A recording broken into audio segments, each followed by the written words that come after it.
All right, so everyone, welcome back to the Modjeska Simkins School for Human Rights.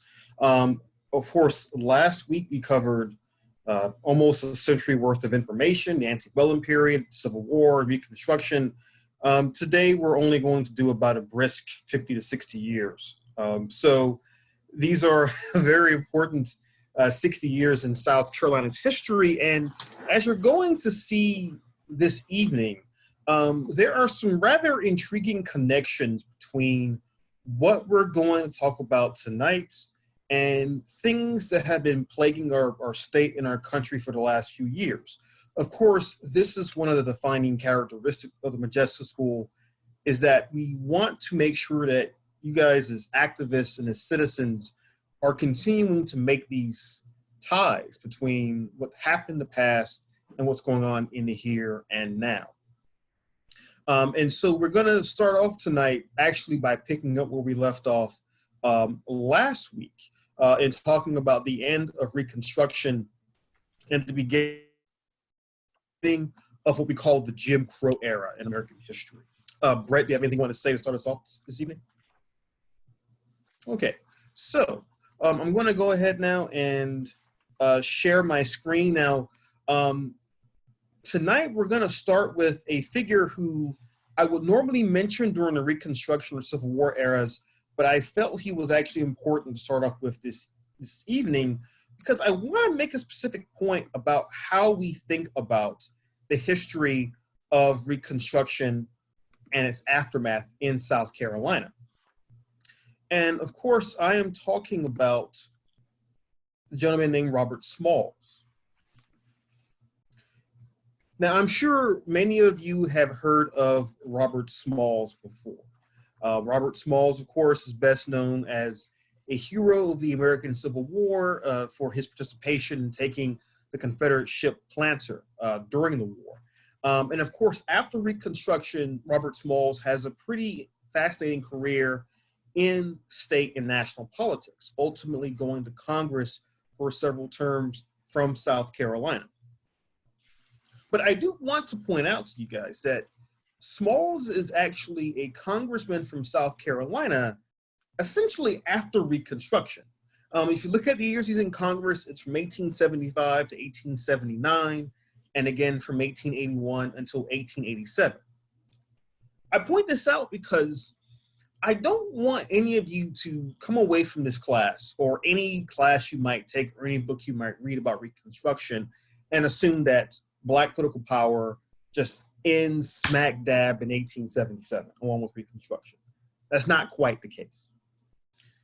In fact, Reconstruction in South Carolina, although it does officially come to an end in 1877, the effects of Reconstruction really reverberate throughout the state's history for decades to come. And in fact, as both Brett and I have pointed out in the last couple of classes, you could make a decent argument that Reconstruction itself has not so much ended as it has changed form over time. Certainly, it still plays a role in state politics even today. But back in the 1870s and 1880s, even though Black political power across the country was waning, it hadn't completely disappeared. You still have Black congressmen from South Carolina. You still had some from North Carolina, from Florida, from Virginia, who were still going to Congress in the 1880s and even into the 1890s. However, this end of Reconstruction didn't just happen because time ran out. It was part of a larger game plan that you saw the Southern state legislatures putting into play in the mid-1870s. And I want to talk a bit about that because this idea of how you roll back Reconstruction is in many ways going to provide a template for how reactionary movements in American history have always responded to radical or revolutionary movements in American history. Now, this particular plan was best known as the Mississippi Plan. This was a plan that was, of course, first created in Mississippi in 1875, and it really combines the realm of physical intimidation and violence with the legal and political processes behind creating and crafting new laws. Now, it's no coincidence that Reconstruction comes to an end in South Carolina shortly after the Mississippi Plan begins being passed around the entire South in the mid-1870s. Now, in places like Mississippi, certainly it involved a combination of changing various voting laws to make it harder for African Americans to vote, along with physical intimidation and violence. In South Carolina, you're seeing some of the same happening here too. But this Mississippi plan I'm talking about really lasts for 20 to 30 years. It starts in 1875, but it doesn't really bear, I guess, for lack of a better term, this rancid, rotten fruit of Jim Crow segregation and massive loss of voting rights for African Americans until really the 1890s and the early 1900s. So it's an ongoing process. And in the Modjeska School, you do want to think about how reactionary movements are always playing the long game. The men who promulgated the Mississippi Plan knew that their plan was going to take decades to really come to full fruition, but they were willing to wait that out and to follow that through. And when we get to talking about the politics of the late 20th century, after the Civil Rights and Voting Rights Act are passed in the 1960s, then we're going to talk once again about how conservatism and reactionary movements in American history are dedicated to these long-term movements that understand that they're fighting for control of a state or the entire country for not just one election cycle, but for generations to come. Now, tonight, we're going to spend a lot of time talking about the Constitution of 1895. So I'm going to do a little bit differently from what you're probably used to. I want to first talk about what's in this Constitution of 1895, and then I'll take a step back to explain how we get to the point of actually crafting an 1895 Constitution. Now, remember, in the U.S. Constitution, you already have the 15th Amendment in place. Now, that amendment, of course, basically said you could not deprive an American citizen of the right to vote based around that person's race or ethnicity.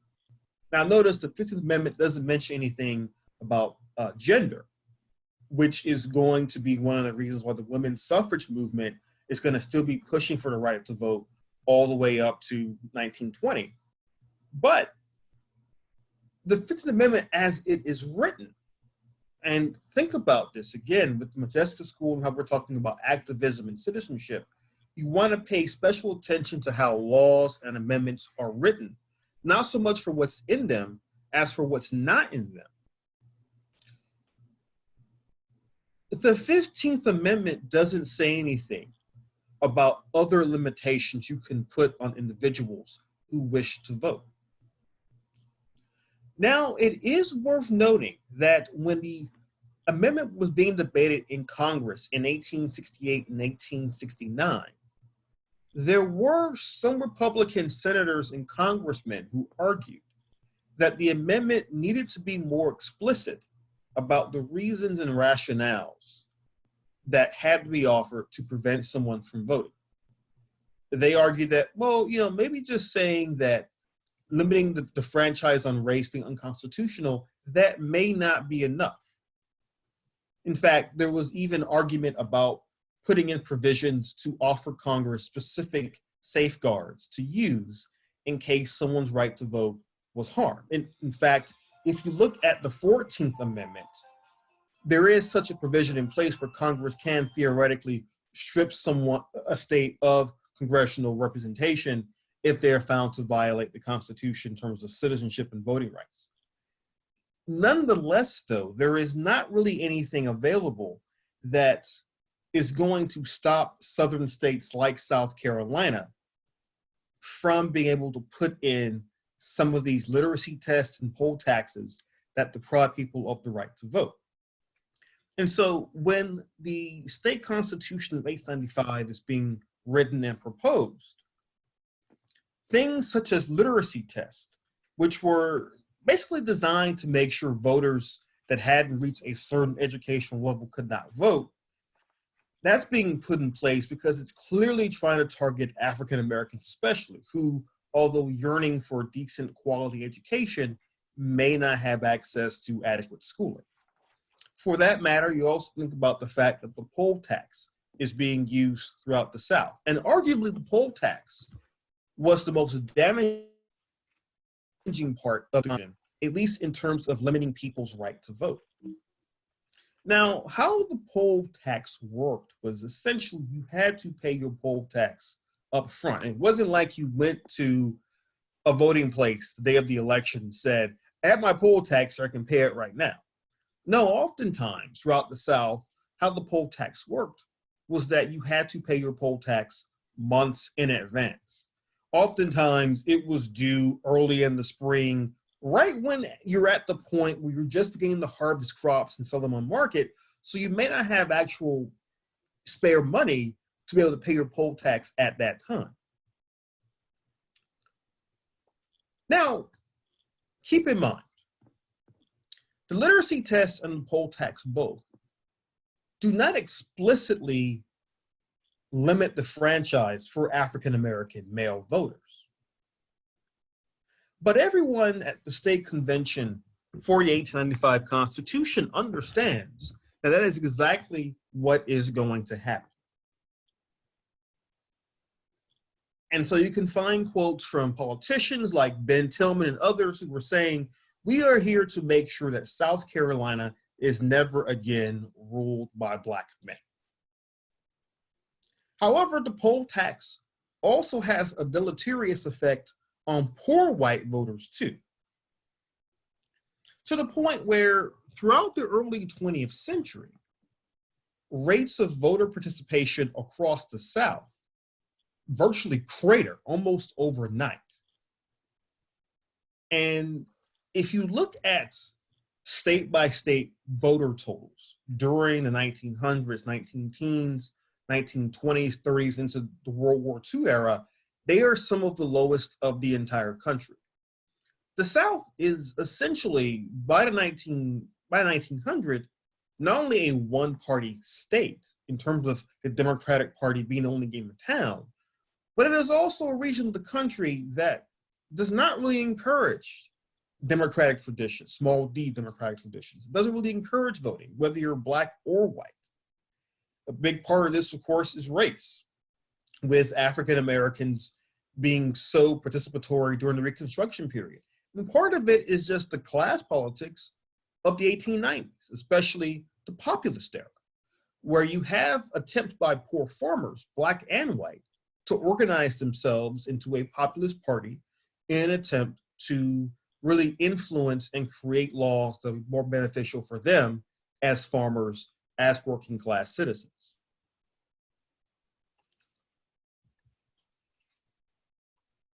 And by the way, I wanted to give you some more specific details on the 1895 Constitution.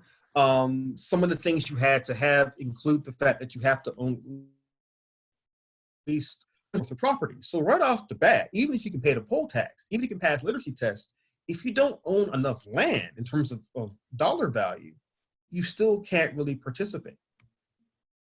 You have to pay your poll tax at least 6 months before the election. And finally, if you were convicted of certain crimes, bigamy, burglary, arson, robbery, you couldn't vote either.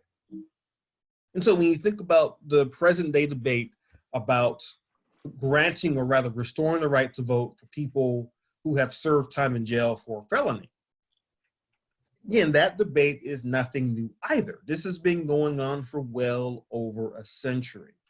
And you see some of these early ideas about who can and cannot vote coming to the fore during and after the Reconstruction period.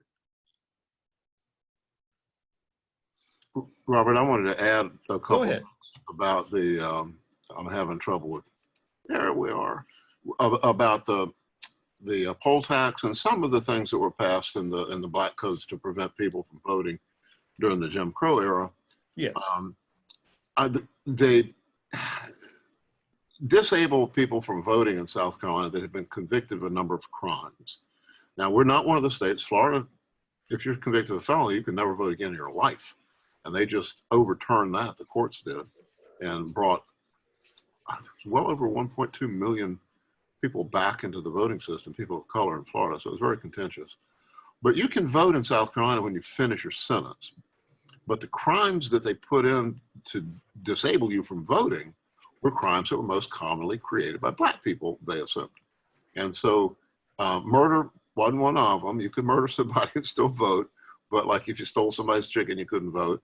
And that the crime of miscegenation, race mixing, was something that would disable you from voting. And when I registered to vote in Richland County in 1969, the form had on it, are you guilty of miscegenation, was one of the disabling things. And I asked the registrar, Mr. Peoples in the old courthouse, if that was to prohibit someone that was supportive of miscegenation or actually practiced it, and he called the police. But it wasn't until 2000 that the citizens of South Carolina had the opportunity to change the Constitution. And there was a vote on the general election ballot. And we voted to take miscegenation off the list of things that would prevent you from voting. And 36% of the people wanted to leave it in there. And so that's a little update on just that one element of preventing people from participating. And that we still can't participate if you haven't finished your sentence. And what we find in the voting registration, get out the vote world, is that there are a lot of people that have lingering fines, child support fines, things like that, that they have to pay before they can vote. And there are those that argue that that's a poverty-related poll tax. Thank you, Robert. No, and I'm glad you added that, Brett. And actually, talking about what's happened in Florida in the last couple of years, a big reason that they've granted those folks the right to vote was because of a referendum that passed back in 2018. Mm-hmm. But the problem with the referendum is that it was passed, but then the state court in Florida basically said, but to actually get your full right to vote, even if you did all your time in prison, you still have to pay certain fines and fees. And right now, the court system is having a challenge to that, arguing that it's essentially another form of a poll tax. And so I'm glad you mentioned that. It is worth noting that the poll tax is one of those things that we talk a lot about in history in the 1880s and 1890s, but don't forget, there is an amendment to the Constitution, the 24th Amendment Constitution, that finally barred the poll tax. That wasn't passed until 1964, at the height of the Civil Rights Movement. It was always considered one of the chief targets of various civil rights and human rights organizations because the poll tax was something that was clearly designed to make sure fewer African Americans can participate, and it certainly also created a lot of collateral damage because there were millions of white Southerners across the South who couldn't vote either because they also could not pay the poll tax. Dr. Greene, can I mention something? You brought up, and I think this is more of a comment than it is a question, but you brought up the ability to pass a literacy test. And this is one of those points that we come back to with disability history when we're talking about horizontal oppression. And we say that every ism has its roots in ableism, and ableism has its roots in every other ism. And this is one of those perfect examples of where we see both discrimination against people, because you brought up how this really impacted lower income communities, and racism, really kind of having those discriminations rooted in a lack of intelligence, and how that stigma still impacts the disability community today with, well, you're not really intelligent enough to participate in society, because we're still taking away the disability community's right to vote. There are still people with disabilities who don't have a right to vote, even in our state here in South Carolina. Oh, no, you're exactly right, Tiffany. I'm glad you mentioned that too, because, you're exactly right. This is a reminder of how these kinds of oppressions over time, they intersect in many different ways. They take on different forms. And even with the literacy test, it is worth noting that even if there were some African Americans who by 1890s have college degrees, and they're going in and they can actually pass literacy tests. So then they're given harder and harder tests they have to pass through in order to jump through all these hoops. Now, it is worth noting there are many stories from across the South in this era after the literacy test is put into place where you have white Southerners who receive help from local pollsters with the literacy test that African Americans do not get in terms of assistance in trying to pass those tests. But again, I want you guys to think about how this state constitution of 1895, it tries to really bring back the power of African Americans in South Carolina. Now, I think it was Cecil who asked me last Friday, well, why is it that some parts of the 1868 Constitution were still kept in? Now, I'm going to get to that in just a moment. I want to go ahead now. I'm going to go ahead and share. Okay. So Dr. Hale has a point he wants to make. Please go ahead, Dr. Hale, with your point. Thank you, Dr. Greene. I don't want to interrupt, but I wanted to bring this last week, and we're running short on time. But just a point about Reconstruction, and one of the legacies and rich histories of Reconstruction is the establishment of public education in the South. So legislators like Robert Smalls were critical in establishing the first public schools that the South knows in the entire region. We have the Free School Act of 1812, but it is in South Carolina, it's not until Reconstruction where we see a school system legislated. And it's because of Black legislators such as Robert Smalls, John Lynch in Mississippi. These are key legislators who are building the public school system for the first time. So in Columbia, we see Howard School, which is a Freedmen's Bureau school set up in 1865, and you can see the historic landmark or the sign on Laurel Street. Benedict College, 1870, Avery, 1865, and the current building constructed in 1868. So we can really see this sort of takeoff during the Reconstruction.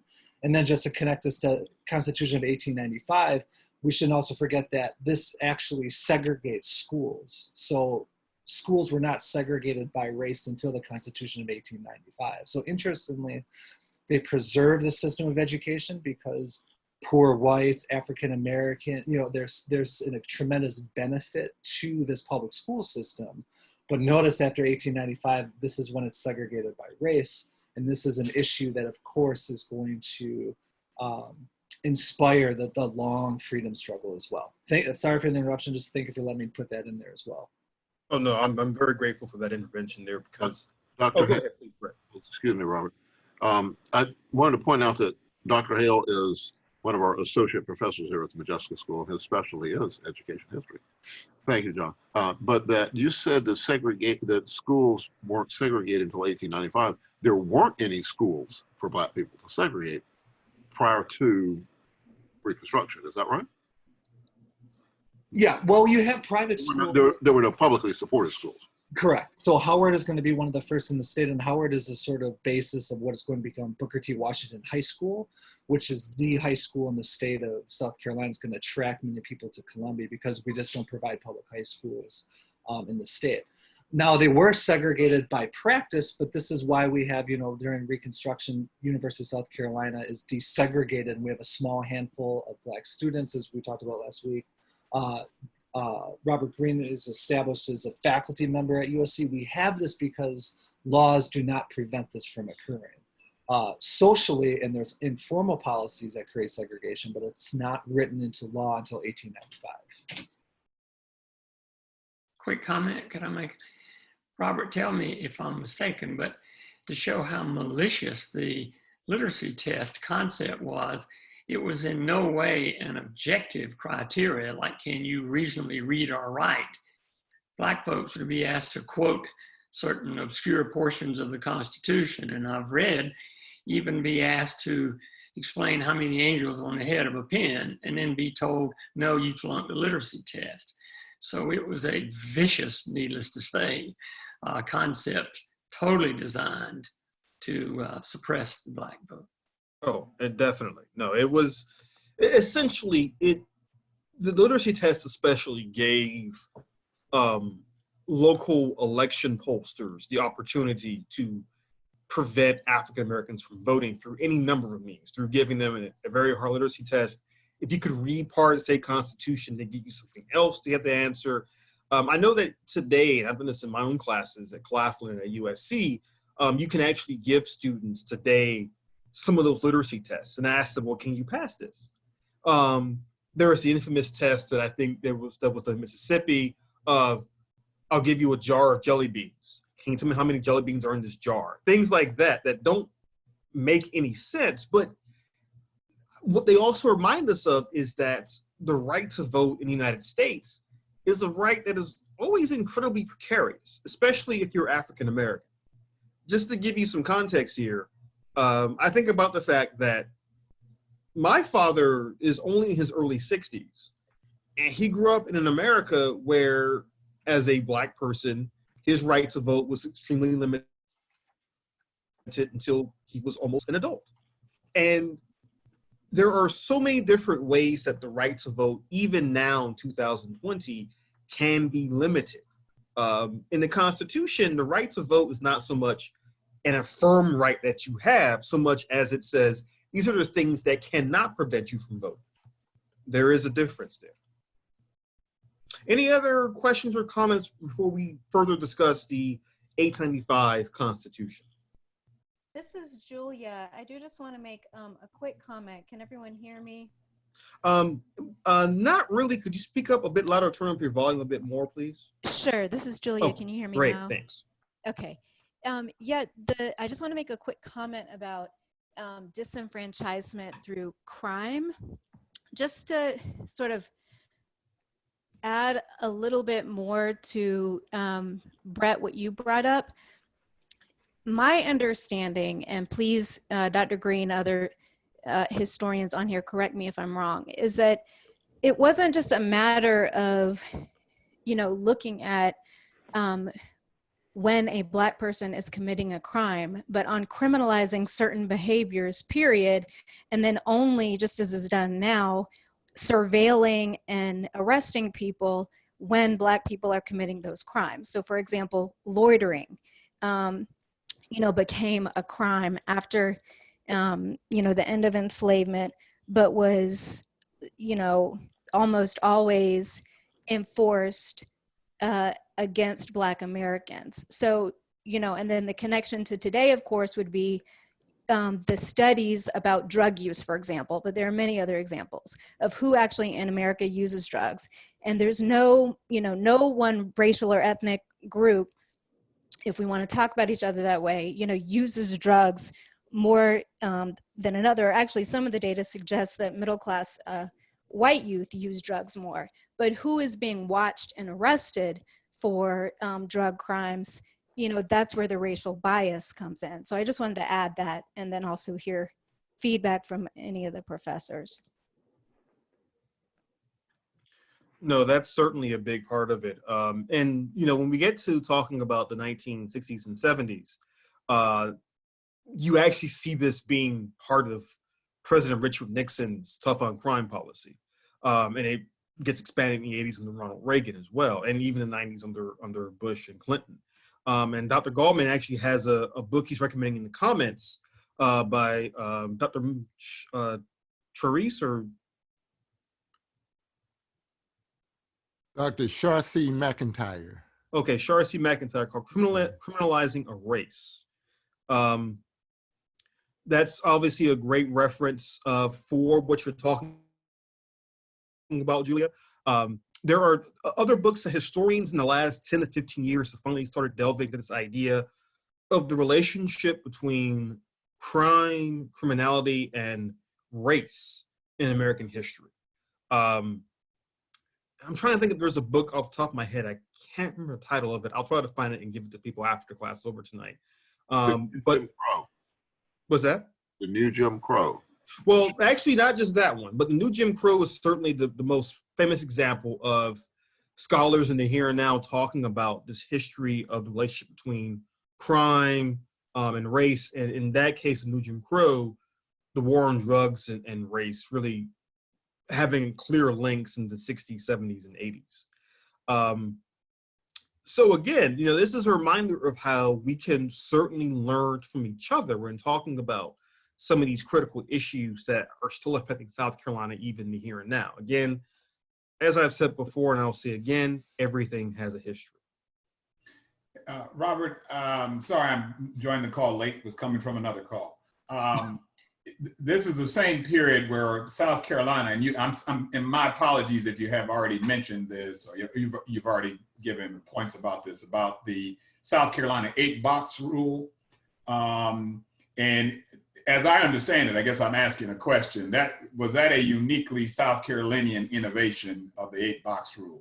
Well, before we talk about what the 8-box rule was real quick, before we get into it. Well, as I understand the 8-box rule, it was requiring voters to properly mark their ballots for various constitutional officers and place it in the right box. So not only did you have to be literate to write out the ballot, but then you had to then take the ballot and put it in the correct box. And again, election officials had the right to determine whether in fact you had placed the ballot, correctly marked the ballot and placed it in the correct box. So I was just sort of curious. I mean, I've in my sort of lore of my lecture notes have always had that as a point when discussing post-Reconstruction, sort of white retrenchment, but was just sort of curious if you knew anything in that regard. As far as I understand it, and I could be wrong about this, but the references I've seen to that seem to indicate it was primarily in South Carolina. Okay. I know it was certainly a key part of voting in South Carolina in 1880s and 1890s, especially. Right. It could have been adopted in other southern states because it is worth noting that these various states, the leaderships of these states are talking to each other about how they're suppressing the black vote. Right. So it certainly could have been used elsewhere. But I know that in South Carolina, especially, that was one of the primary tools being used as well. Yeah, and I'm sure Tillman, given our discussion today about Tillman's, let's just say, open advocacy of white supremacy and of denying the black vote, would have made him someone they would have corresponded with in order for innovations. Definitely, and this actually brings me to my next point about Tillman himself, right? The fact that Ben Tillman is, of course, one of those seminal figures in South Carolina's history that I'm going to share my screen once again. But I want to point out, too, that even though Tillman is so important to our state history, he has a statue at the State House grounds. Apparently, to get a statue at State House grounds, you have to be the worst person in that time period. But the thing about Tillman was that he, like other South Carolina politicians, had to play a certain kind of game. And so, for instance, with Tillman, what I want to point out is that, and Cecil, this is back to your question about why the 1895 Constitution carries over some elements of the 1868 Constitution. Well, for one thing, even though this was coming in the 1890s, when there was already a movement across the South to begin to change state constitutions. Remember, in 1867, 68, 69, most southern states had begun to change their state constitutions to basically fall in line with what the federal government was saying they had to do to re-enter the Union. Roughly a generation later, those southern states under new leadership are starting to look at how we can change our state constitutions to reflect a reality of trying to suppress the black vote. In South Carolina, Ben Tillman is one of the folks leading that charge. But it's worth noting that in 1895, the state referendum on actually changing the state constitution was a pretty narrow vote. I think it was, the percentages were roughly 51-49% in favor of changing the state constitution. So it was not as though there was this huge, overwhelming consensus to change the state constitution. but ultimately Ben Tillman and his colleagues got his way. Now, I want to point out that, Tillman, of course, was governor of South Carolina around 1890 to 1894, and then later ran for and became a U.S. senator. Much of his political career, as we talked about last week, was based off the fact that he was present at the Hamburg Massacre in 1876. He prided himself on being someone who, as Dr. Shaw mentioned, talked loudly and obnoxiously about how to suppress the Black vote, and then also said he took actions to do so back in the 1870s. But even within the Democratic Party of South Carolina, despite Tillman's popularity, there are still serious splits between conservatives and reformers within the party about how best to go about changing the Constitution. Now, it might surprise some of you guys, but Ben Tillman was actually kind of considered more of a reformer. That's because of the fact that Tillman actually supported the creation of agricultural schools for poor white farmers. You think of Clemson University, for example, being a byproduct of Tillman's legacy of pushing for higher education that was really more about vocational training and agricultural training. Nonetheless, Tillman's able to get his way with this constitutional convention, and for him, his big thing is making sure that the convention ends with these kinds of provisions in place to severely limit the franchise for Black men across South Carolina. Now, again, you want to think about the fact that Tillman is not doing this in a vacuum. You're having, from 1890 until roughly 1908, all across the former Confederacy, each Southern state is hosting its own constitutional convention. Their goal is quite simple. How do we best limit the power and participation of Blacks in the democratic process? And for them, this was not simply a moot point. It wasn't simply a reaction to the Reconstruction era. Like I said at the start of class this evening, Black political power did not just come to an end in 1877. You think about someone, for example, like George Washington Murray, who was a Black congressman from South Carolina in the 1890s. You think about Robert Smalls, who actually spoke at the Constitutional Convention in 1895, spoke adamantly and vociferously against the new provisions that everyone knew were designed to limit the franchise for Black men. But the thing about politicians like George Washington Murray, for instance, that's so important is that Murray was not just a Republican. He was also someone who was willing to work with populists in the South to create the potential for a new biracial coalition. Now think back to the 1860s and 70s. During Reconstruction, you have something of an attempt at a biracial Republican Party in the South. In the 1890s, populists become the new catch-all term for mostly farmers who are trying to really find a way to push state and federal governments to help farmers in a rapidly industrializing and mechanizing United States.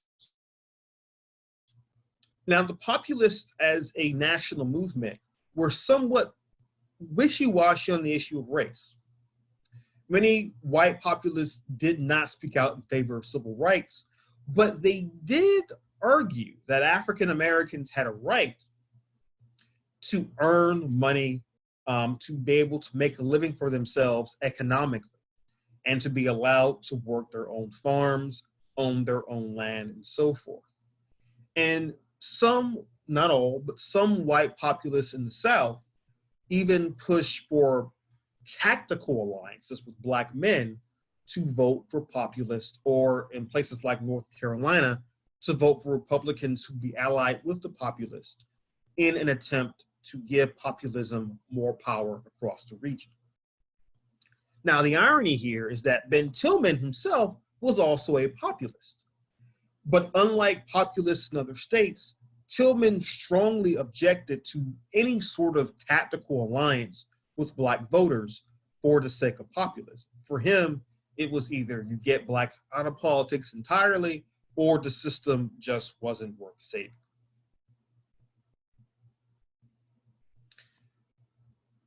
And so this process of Jim Crow, of the rise of Jim Crow segregation, is not instant. It takes time, like everything else in history. It is certainly not an easy process, but it is one that is worth talking about. I see someone has something in the chats. Any comments or questions before I move on? Well, Robert, are you going to move on beyond the 1895 Constitution? Is this the appropriate time to talk about some of the things that are in the 1895 Constitution that will govern our voting this year? Yes, please, go right ahead. Doing the work that I've been doing for the Progressive Network, and I keep running into the Tillman Constitution. And one of the most extreme examples is of the Tillman's attempt, the Constitution's attempt, and the white supremacist attempt to keep Black people out of power resulted in what is referred to as the nation's most legislatively controlled state. Our governor doesn't have much power. And that at the time, then in 1895, it was the Senate that they put the power into, not the House. The House was majority Black, the only body in the history of this country that was majority minority. And then there were only 46 senators, and there were per county. And so that was what you've heard referred to as Boss Hogg. And the senators actually in the Constitution of 1895 appointed three men, and those would be white men, of good character, to be the ultimate arbiters of voting in that county to decide how it was run and who got to vote. There was no state entity that controlled voting. It was the county boards of elections. And so that's still the way it works. And that going back 30 years and doing work with the Justice Department on redistricting and fighting white supremacy, that's still a rampant issue here in South Carolina. I would be dealing with lawyers and smart people from the Brennan Institute or the National ACLU or one of these groups, and they want to know, well, who's in charge of elections in South Carolina? In a lot of states, most states actually, it's the Secretary of State. And one of the things that's happening now with the elected officials that run elections is that you see, if you lift the lid on the states that are repressing votes by wiping people off the ballot in large blocks, they're Republican secretaries of state, the 5 states that are doing the most damage. And so we've never had a state agency that ran voting until 1973, I think it was. And so when they created the State Election Commission has no authority over the counties. And so the answer to the question of who runs elections in South Carolina is no one.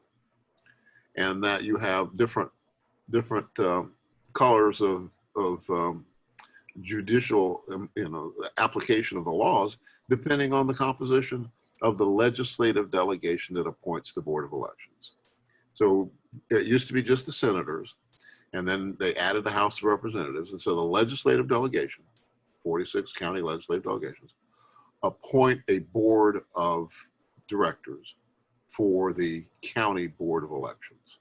That board of elections is the ultimate arbiter of voting in that county. And you've seen that Richland County is the poster child for bad government, and that we have a majority Black legislative delegation, and they have not been really very good in appointing people. I've had friends that were in that delegation that didn't pay attention. And so the authority had been devolved down to a point that we have water authorities, we have all these little tiny commissions. And what it was in part driven, other than to keep the Black people out of power, was to aggregate patronage, because that's where power comes from. I can give you a job.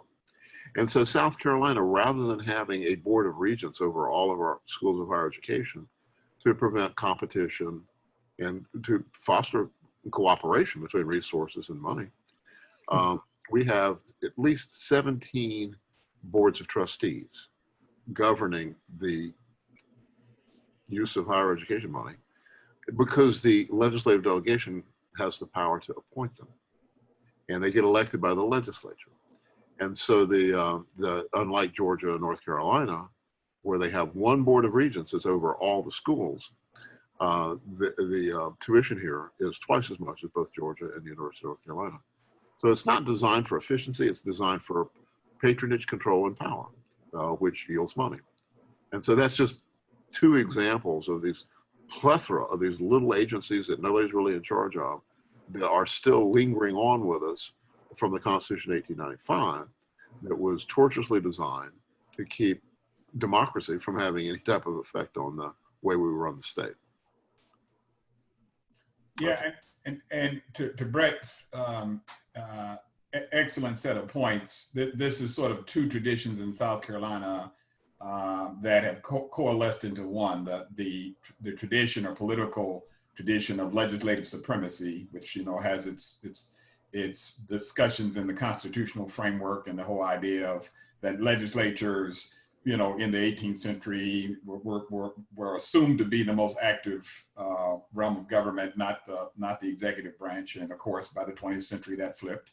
And then an important political science work that goes back to 1948, but we still cite it today, is V.O. Keyes' Southern Politics and State and Nation.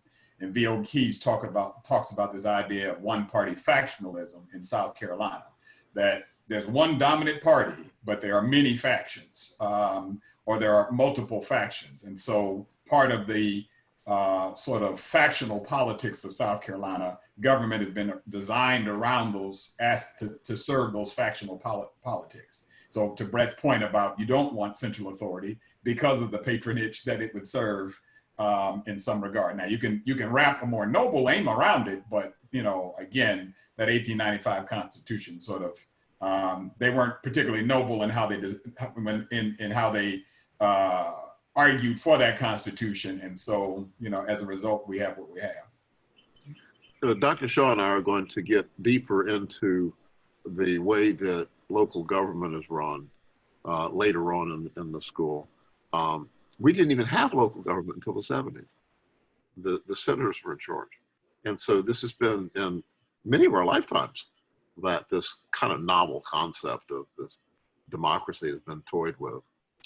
So, Robert, move it on.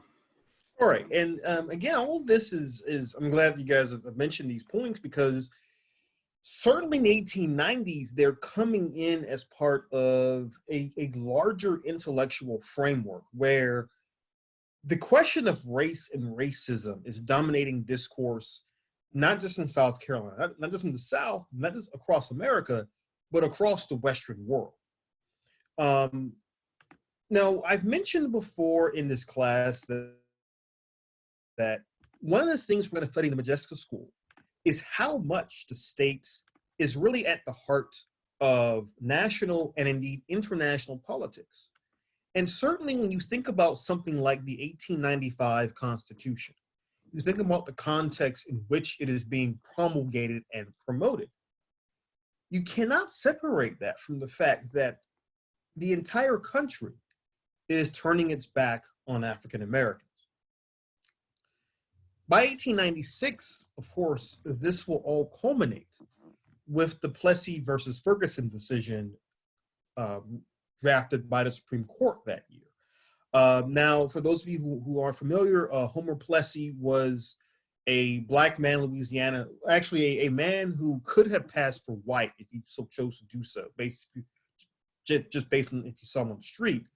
Well, Homer Plessy sat on a train car in Louisiana, sat in the so-called white section of the car, and did that intentionally. He was part of a civil rights organization that was trying to push for an end to segregation on rail cars in Louisiana and across the South.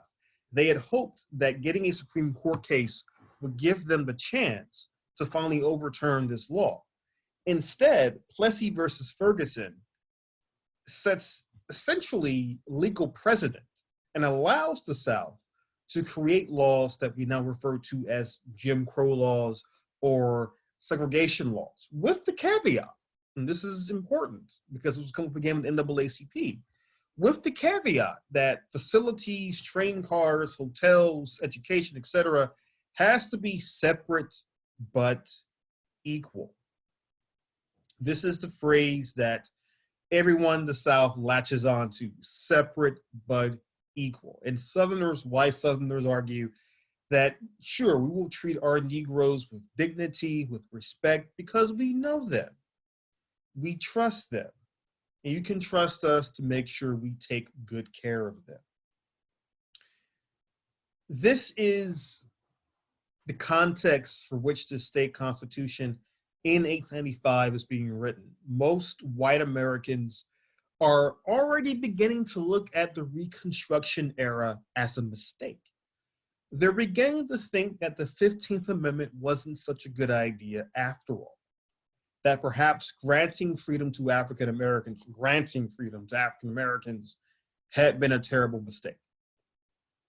This gives us a reason to understand why Booker T. Washington would give his Atlanta Compromise speech, again in 1895, the same year as the state constitution was passed, where Washington is arguing that essentially African Americans will put aside the issue of civil rights and equality in favor of bettering themselves through vocational education and vocational training.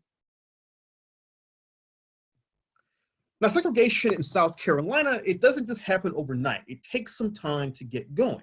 The Charleston News and Courier actually poo-poo segregation. It says that, hey, look, blacks and whites have lived together in South Carolina for generations. Why should we separate now? And of course, being a newspaper based in Charleston, they definitely understand how that can look on the ground. But over time, everything in South Carolina, like in the rest of the South, becomes segregated. Railroad cars, trolley cars, textile mills, where folks who are working across South Carolina, those are all segregated by 1915. The process of segregation is one that takes time. Again, I want to emphasize this. History is not about what's automatic. History is about the agency behind what happens and what actually goes on. Now, I think Brett has something he wants to share about Booker T. Washington. Go ahead, please. Thank you, Robert. This is in your study guide, but it's a really, I find it to be a very critical component of discussions between people of color that are caught up in a way to be more important and have more power, and those that are left out. And this is not a new fork in the road. In Souls of Black Folks, Du Bois took on Booker T. Washington. What was the teens, early book? 1903. Oh, earlier than that. And that used the term accommodationist. Booker T. Washington said that he wanted to not take on voting issues. There's some really good reading here that under the formalization of Jim Crow and racial terror, and then the African American response to Jim Crow. And so one of the things that should be heartwarming for you Modjeska School students was that Modjeska's mother was involved with the Niagara movement with Du Bois. And this is prior to the NAACP. It was in 1905. Yes. And Modjeska was born in 1899. And so she grew up in a household that was militant, that had a class consciousness, that talked about not just voting rights, but talked about stopping colonialism and healthcare and good jobs. And so the Booker T School was talking about, well, y'all just let us vote, leave us alone, we'll be okay. And so that fight continues till today. And those that Modjeska used the analogy, and I use it cautiously, that she used the term sweet smelling Negroes, more interested in social mobility than social justice. And so there are those of all colors that see an upward mobility path by going along to get along with the people that have the power. And so it's not an unusual or a new trope, but I want you to know that in South Carolina, Rachel Monteith, Modjeska's mother, was of that cut, and Modjeska grew up with that in mind. And Du Bois was somebody that was a figure in Modjeska's life from her childhood till the time that he came to her house in the 1940s. 1940s. Mm. Thank you, Robert. No problem. So, you know, that's another good point. Again, I want you guys to understand how a lot of these debates about how to get involved in activism, how to get involved in, for example, here with civil rights, these are debates that take time to really work through. And they aren't even really fully resolved, because just looking at African Americans from the 1890s forward, they're presenting a wide range of approaches to how to fight against segregation in the South. You know, and certainly what's worth noting here is that it's not just segregation laws that are limiting African Americans, it's of course violence as well that is severely limiting what they can and cannot do, right? So we mentioned some of these segregation laws. Now I want to talk a bit about post offices. And yes, if you followed the news in recent days, of course, the Postal Service has been in the news. But the story I'm about to relate to you guys is a reminder of how the Postal Service has actually been really important to African Americans as one of the few places for many years where they could get a decent job.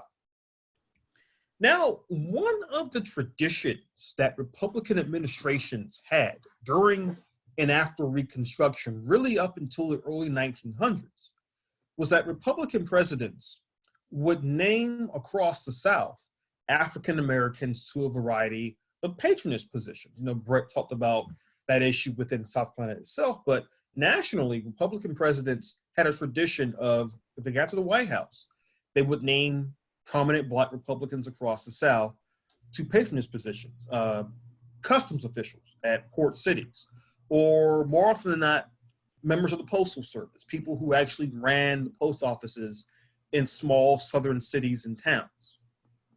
Such was the case in the late 1890s when Fraser Baker was named the Postmaster General for Lake City, South Carolina in 1897, as you can see from the marker I have on the screen here. Now, the thing about Blacks in the Postal Service in the 1890s, across the South, many white Southerners were of two minds about Blacks in the Postal Service. On the one hand, most whites did not want to get their mail at the post office from a Black person. They felt that was beneath them. On the other hand, they weren't so angry about Blacks actually handing off the mail on a postal run. Why? Because during slavery, it was African Americans who primarily carried the mail throughout the South from plantation to plantation. Nonetheless, the image of a Black person running the post office in a small Southern town often raised the ire of white Southerners, and this was the case in Lake City, South Carolina. Now, throughout 1897 and into 1898, whites in Lake City had argued vociferously against Fraser Baker being their postmaster. They felt that a white man deserved that job and not Baker. Eventually, things got so tense in the city, there were repeated threats against the life of Fraser Baker and his family, that Mr. Baker even petitioned President William McKinley for assistance, saying, "I'm a federal employee, something needs to be done about these threats against my life." The president promised to investigate it, which of course meant nothing happened. Instead, Fraser Baker and one of his daughters were murdered one night by a mob of whites in Lake City. Lavinia Baker and the rest of their family, the other 4 daughters, they were forced to flee from Lake City and eventually made it to Boston later that year. Robert, now, yes. The others, I want to see the other side of the sign, because the signs I hadn't seen before, that they burned his post office. What they didn't mention is they burned the building with the family inside of it. Is what I've read, and they killed him and one of his young daughters when they were coming out. Yeah. And so I don't know if they lifted up the brutal murder other than the burning of the building. Yeah, I think it is on the other side of the sign. I don't have it in this presentation, unfortunately, but that is one thing to keep in mind, is that this is an era of racially motivated lynchings in the 1880s, 1890s, going all the way until 1940, and actually even beyond that. You have hundreds of African Americans being lynched every single year. Thousands would die of lynching in that 50-year time span. But what makes the Fraser Baker case so unique is that it gained national attention. Now, the main reason it gains national attention is, as I mentioned before, Baker was a federal employee. Now, say what you will about the hundreds of other lynchings per year across the South. This one involved a federal official being murdered by local whites. It was an investigation, which it does. It eventually goes to trial, and the jury can't make up its mind about who to convict, even though at the trial, someone actually admits to being the ringleader behind the lynching. Nonetheless, it shows that not only are African Americans faced with intimidation at the polls, not only are they faced with discriminatory laws and state constitution, they're faced with death simply for doing their job, simply for living and existing in this horrendous system. Now, despite that, you have attempts at social uplift by African Americans. You have women such as Matilda Evans, who was the first licensed African American female doctor in the state of South Carolina. She is trying her best to help out African Americans. I mention her because if you think about Modjeska Simkins' work with healthcare in South Carolina later on in the 1930s and going forward, again, you want to think about how some of these lessons of the intersection between civil rights and healthcare also have a long history of African Americans understanding that access to adequate healthcare is also an important need, especially in a state as poor as South Carolina. Right? This is a long-standing problem activists have been dealing with here and across the South for generations. And unfortunately, as we're seeing right now with the current pandemic, people are talking about the South being a potential ticking time bomb in terms of the potential for the pandemic to get worse here because of underlying poor healthcare conditions.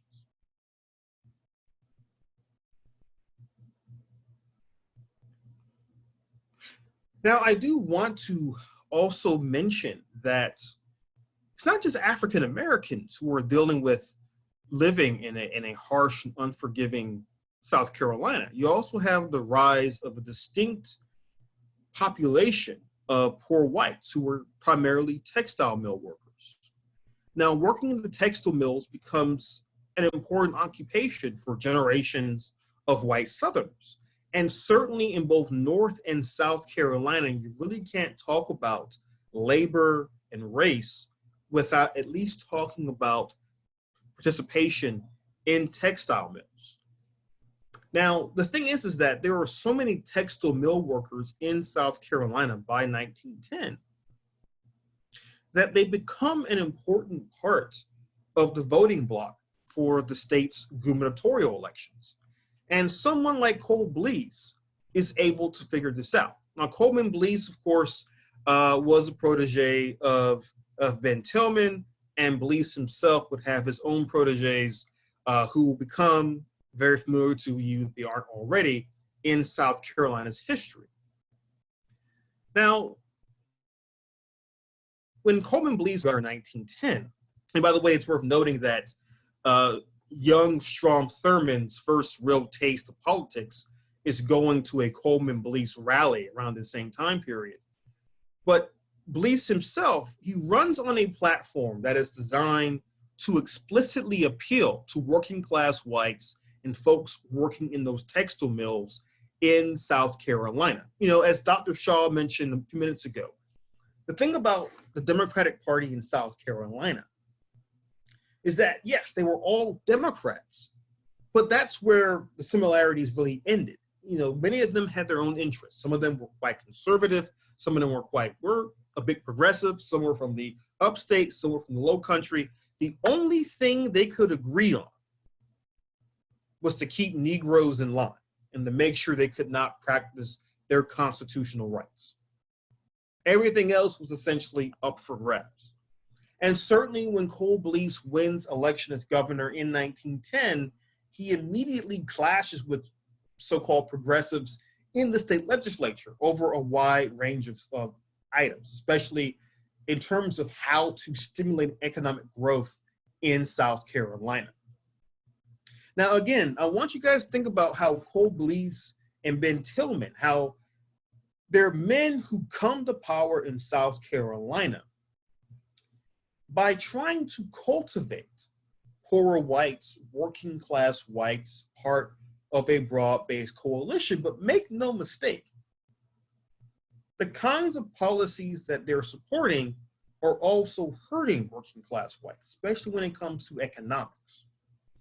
Now, Tillman does back the creation of vocational schools for poor whites, for working class and farming whites, as I mentioned a moment ago, but Cole Blease is really not doing any of that. Blease's real impact on society is not just felt in South Carolina either. I'm not sure if this is part of your study guide online. I'll make sure it is if it's not, but Cole Blease also, when he later became a senator from South Carolina, is the gentleman who adds to the immigration laws in the US, the section code 1325.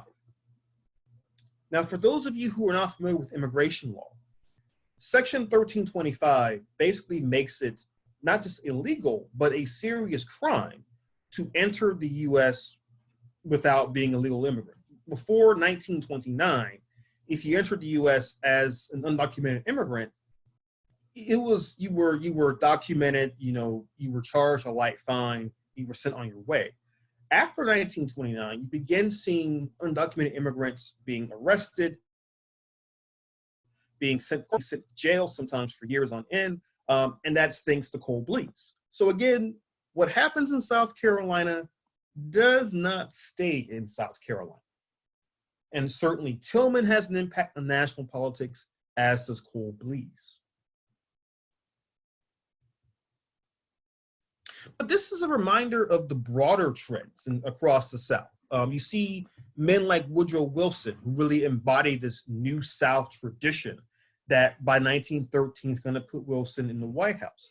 This idea, on the one hand, of economic progress, of making the South more modern economically, on the one hand, while on the other, saying that Blacks need to have their place in society that is behind white Americans, that is below white Americans. Certainly, white folks in South Carolina heavily back that idea, but Wilson, again, makes it national, segregating federal buildings and federal agencies in Washington, D.C., firing hundreds of African Americans from patronage jobs they had had for years in Washington, and really setting the stage for a racial explosion later in the 19-teens. Now, real quickly, I want to talk about another broad theme that is important because, again, this class isn't just about what happens in South Carolina, it's actually about what happens throughout the world involving South Carolina.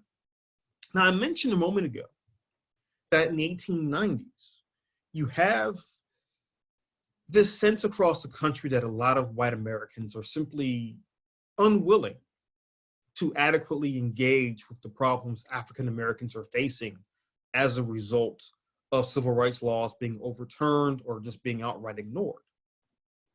This also carries into the tradition of reconciliation or reunion. This idea in the generation after the Civil War that North and South had to come back together to move on from the pain and devastation of the Civil War. This meant no longer acknowledging that the war was about slavery, but instead it was about some sort of anomalous idea of states' rights. It was simply a conflict of brother against brother, and that we should make sure it never happens again.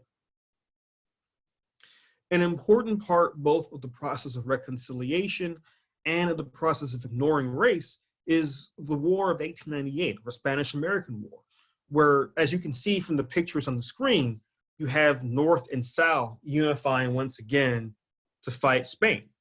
And you see during the war, folks wearing Confederate uniforms or Union uniforms saying, we are now united as one country. Granted, this unity was created to expand American empire in the Caribbean and the Pacific, but hey, it's at least bringing the country together, right? Regardless of that, what you see South Carolina and across the South is that they're acknowledging that people across the country are really not willing to do much to help African Americans in their struggle for civil rights. And this, of course, continues on into the Great War, World War I, where places like Camp Jackson, now, of course, today Fort Jackson, become important centers for training and massing of troops who were going off to fight in Europe in 1917 and 1918. But look at the photograph, you notice these are Black soldiers who are actually getting ready to go off to fight. During both the War of 1898 and the Great War, African Americans are hopeful that their participation in these wars will guarantee their civil rights at home. Instead, in both cases, in 1898 and beyond, that guarantee is just completely ignored by both federal and state governments.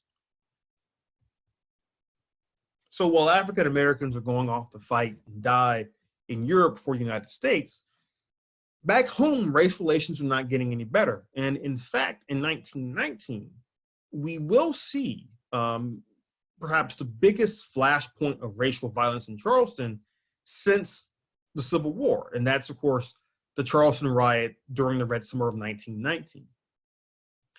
Now, the Red Summer of 1919 refers to dozens of riots across the United States throughout the spring and summer of 1919, places as different as Chicago, Washington, D.C., San Francisco, Elaine, Arkansas, so forth. Charleston had its own race riot where 5 African Americans were killed, mostly by a mix of U.S. Navy sailors and also local Charlestonians who were angered by the attempt by African Americans to assert their civil rights during and after the Great War. Now, this photograph you see here is from Charleston. It's right after the riot has come to an end. But again, what's important to note here is that when the Great War is taking place and the United States enters that war in 1917, there is a hope amongst some African Americans. This is a chance to actually gain back some of those rights, and instead it just does not happen. Now, Brett mentioned a moment ago that Modjeska Simkins' mother was involved in the Niagara movement, which was, of course, founded in 1905. By 1909, the National Association for the Advancement of Colored People, NAACP, is created.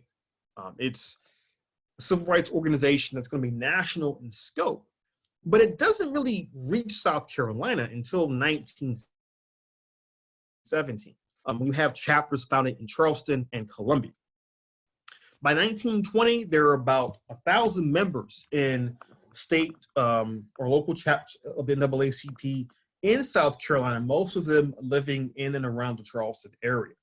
And so you want to think about this for a moment. The Red Summer of 1919 is happening just as the NAACP is really coming into its own as a civil rights organization, right as African Americans are beginning to form other groups, a National Urban League, or other groups that are designed to really fight for civil rights or to at least find some space within which African Americans can create their own organizations and really grab their own destinies.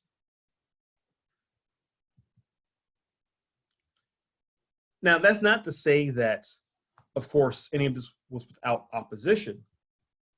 Again, I mentioned before how race and racism and ideas about race that we often associate with the South are really national and international ideas by the 1900s, teens, and 20s.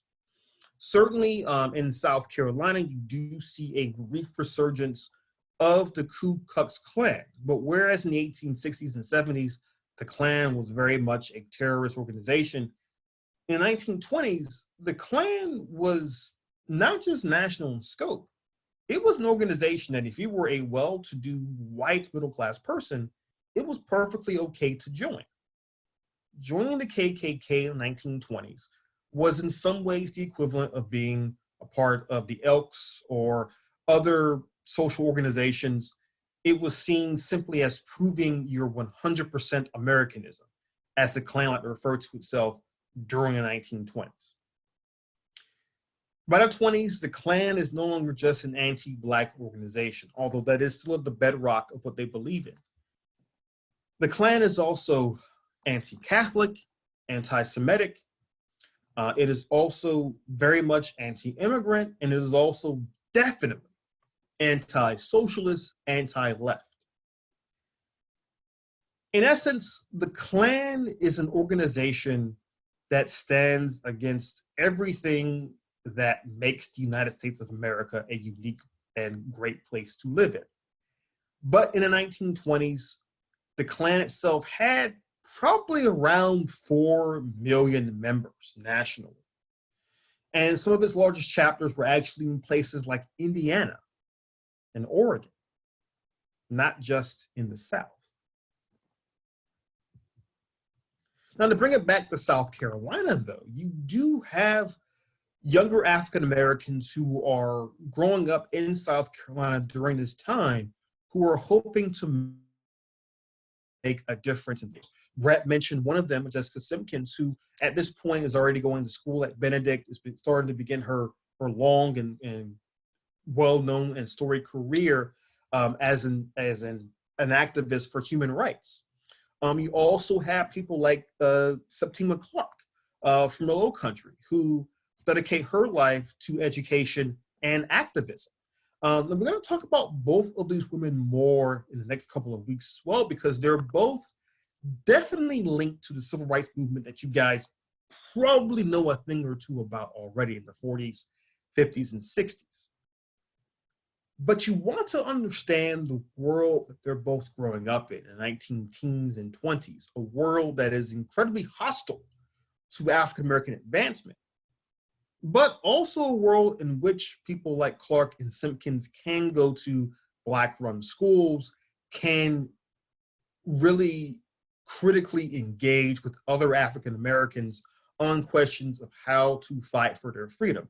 Both Clark and Simkins know, even as young teenagers, as young adults, that if they're going to get involved in the fight for human rights, it's going to be a long fight to the finish.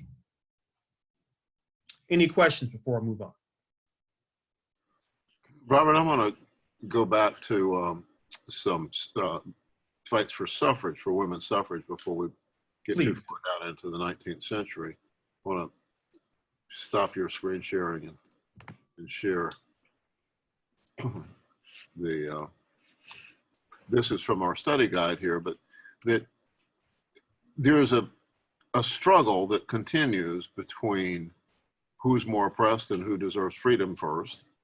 That certainly goes back well before probably this country was here, but certainly during the time of abolition and the women's rights were, there was an argument as to, do you free the Black men first or all the women first? And nobody's free yet, but that struggle still goes on. And in the early 1900s, we had your study guide here talks about knowing your history, and that the women got the right to vote that passed the law in 1919. The first time they could vote was 1920. And Modjeska was at Benedict College and was of age to vote her first time in 1921. But that it was in 1969, South Carolina still had never passed the 19th Amendment for women to vote.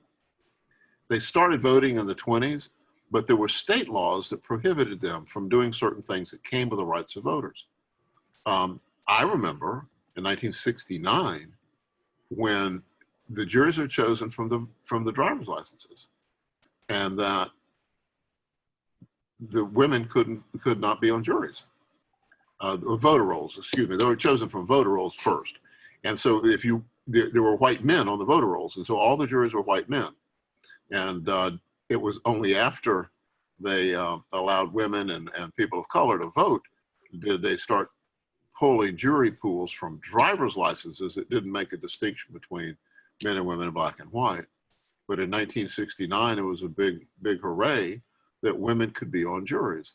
And so I would encourage people to go back and look at this piece in the section in the study guide about the enfranchisement of women and the militant suffragettes in South Carolina. This woman, Anita Politzer, cut quite a swath nationally and was rather militant. And there's some readings about her and Eulalie Sally, who discussed that the League of Women Voters failed to remain influential after women gained the right to vote.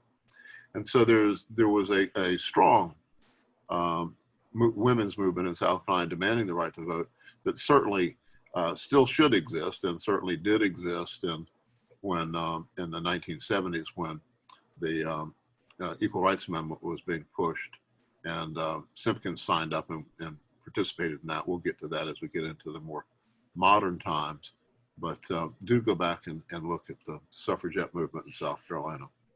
Thank you, Robert. No, and I'm glad you mentioned that too, because the thing about the suffrage movement in the South, in particular, that's worth pointing out, is that many of the white women in the South who pushed for suffrage often argued this was the best way to guarantee a better term, a bulwark against black voters, to make sure that black men did not have as much political power. So some of those white suffragettes in the South, they actually argued for granting white women the right to vote by saying, if you give us the right to vote, we can vote alongside our husbands, our brothers, our uncles, etc., to offset the votes of black men. Ironically, many black women who were fighting for the right to vote use a similar argument saying that if our men cannot vote, then we as black women can go to the polls and vote. What you actually see as soon as it's passed in 1920, you see black women voting in southern cities, in larger towns across the South before, of course, they too are also experiencing these same attempts at voter intimidation that black men have been used to for over a generation by that point. Okay, so we are almost done. We're now headed to the Great Depression and the end of the 1920s. Brett, you have anything else to add before I move on?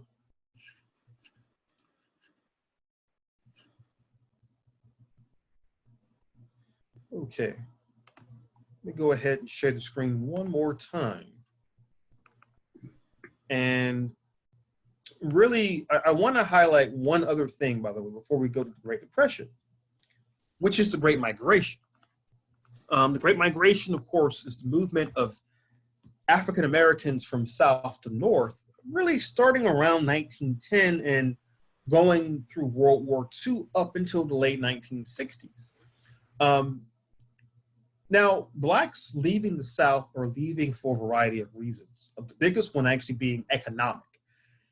They're leaving behind sharecropping. They're leaving behind that system of basically you have to work on the land and work off your debt year after year after year.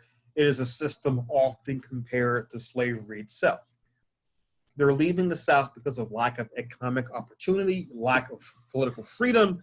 They know the North is not a place that's a paradise, very far from it. But they are going north knowing that they can get at least better jobs and heavy industry in the North, and also they can exercise their right to vote in the North and the West as well. Now, the Great Migration is going on. And as it's going on, you also have the beginnings of the Great Depression in 1929. Now, the thing about the Great Depression is this. If you study the history of the South or of South Carolina in the 1920s, you would know that the South was already not doing well economically before 1929. The system of sharecropping certainly hurt the Southern economy. The fact that the South was still very agrarian in comparison to, say, the North and the Midwest hurt it economically. The fact that the boll weevil epidemic that destroyed millions of acres of crops across the South in the 1910s and 1920s hurt the South's economy. And so by 1929, South Carolina really had no infrastructure in place to deal with the Great Depression. Certainly the state government, as Brett has alluded to, and Dr. Shaw has alluded to, Dr. Hale alluded to as well tonight, the state government of South Carolina quite simply was not built to deal with a calamity of this nature. There was very little in the way of social welfare programs, very little in the way of attempts to help alleviate unemployment. Quite simply, the state was not ready to deal with an economic collapse of this magnitude. Now, the Great Depression is going to change South Carolina's politics and the South's politics for a generation or so, because it is going to give the Southerners a voice in this so-called New Deal coalition that, of course, is spearheaded by Franklin Roosevelt in 1932. Now, coming back again to what Dr. Shaw mentioned a few minutes ago about how the Democratic Party of South Carolina was beset by factionalism, this was true of the South as a whole. Certainly, the Democratic Party across the South included conservative factions, liberal factions, moderate factions. Mostly they were united by a belief in the Democratic Party being the Southern Party, and also united by a belief that, again, they had to be united against African Americans to keep them from exercising their political and economic rights. Now, Franklin Roosevelt's New Deal agenda would be incredibly important to Southerners, Black and white. For example, there are still some white Southerners who, to this day, again, those who are in their 80s or 90s, who recall when the Tennessee Valley Authority first brought electricity to their part of the South in the 1930s. The public works programs of the New Deal also gave thousands of white Southerners and Black Southerners jobs and opportunities they hadn't had before. And for a time, white Southerners in the Senate and the Congress went along with this New Deal program. Some of them actually were quite enthusiastic about the New Deal economically, but others feared the growth of the federal government as presenting a threat to Jim Crow segregation across the South. And think back to last week when we talked about how during the antebellum period, before the Civil War, Southerners like John C. Calhoun argued that debates about federal power were really debates about slavery and whether or not the federal government could put an end to slavery. In the 20th century, many Southern politicians, especially conservatives, argued that the debates about federal power, especially during the New Deal era, were really debates about how far the federal government could go to fight and potentially end segregation across the South. Men like Cotton Ed Smith, who was a Democratic senator from South Carolina, led the opposition to the New Deal in the Senate during the late 1930s. Now, Cotton Ed Smith feared the New Deal because he felt it was too left-wing, too socialistic in some ways because of its attempts to create public works programs for millions of Americans. But Smith also argued that the New Deal gave the federal government enough power to potentially end segregation. Now, keep in mind, right as Cotton Ed Smith's argument, the NAACP and other Black organizations are trying to push Roosevelt on the issue of race. In the House, an anti-lynching bill was passed in the 1920s and again in the 1930s, which tries to make lynching a federal crime, thus moving lynching cases out of local or state juries and pushing them to federal grand juries designed to make sure that such juries would be less biased than those in the South. And I agree with Dr. Shaw, he does sound like senators today from South Carolina, that much is true. But actually, Dr. Shaw's point, Cotton Ed Smith's opposition to the growth of the federal government is again part of a larger South Carolina tradition, which ties the growth of federal power to the potential growth of advancement for African Americans. Now, very briefly, this comes to a head in 1938 when President Roosevelt himself actually tries to purge the Democratic Party of reactionary and conservative elements. He actually campaigns in the South for liberal and progressive candidates for the U.S. Senate and U.S. governor seats across the South, but they are soundly defeated by conservative Democrats like Cotton Ed Smith. Now, Roosevelt and some New Deal liberals began to believe that the Democratic Party of the future had no place for ardent segregationists like Cotton Ed Smith.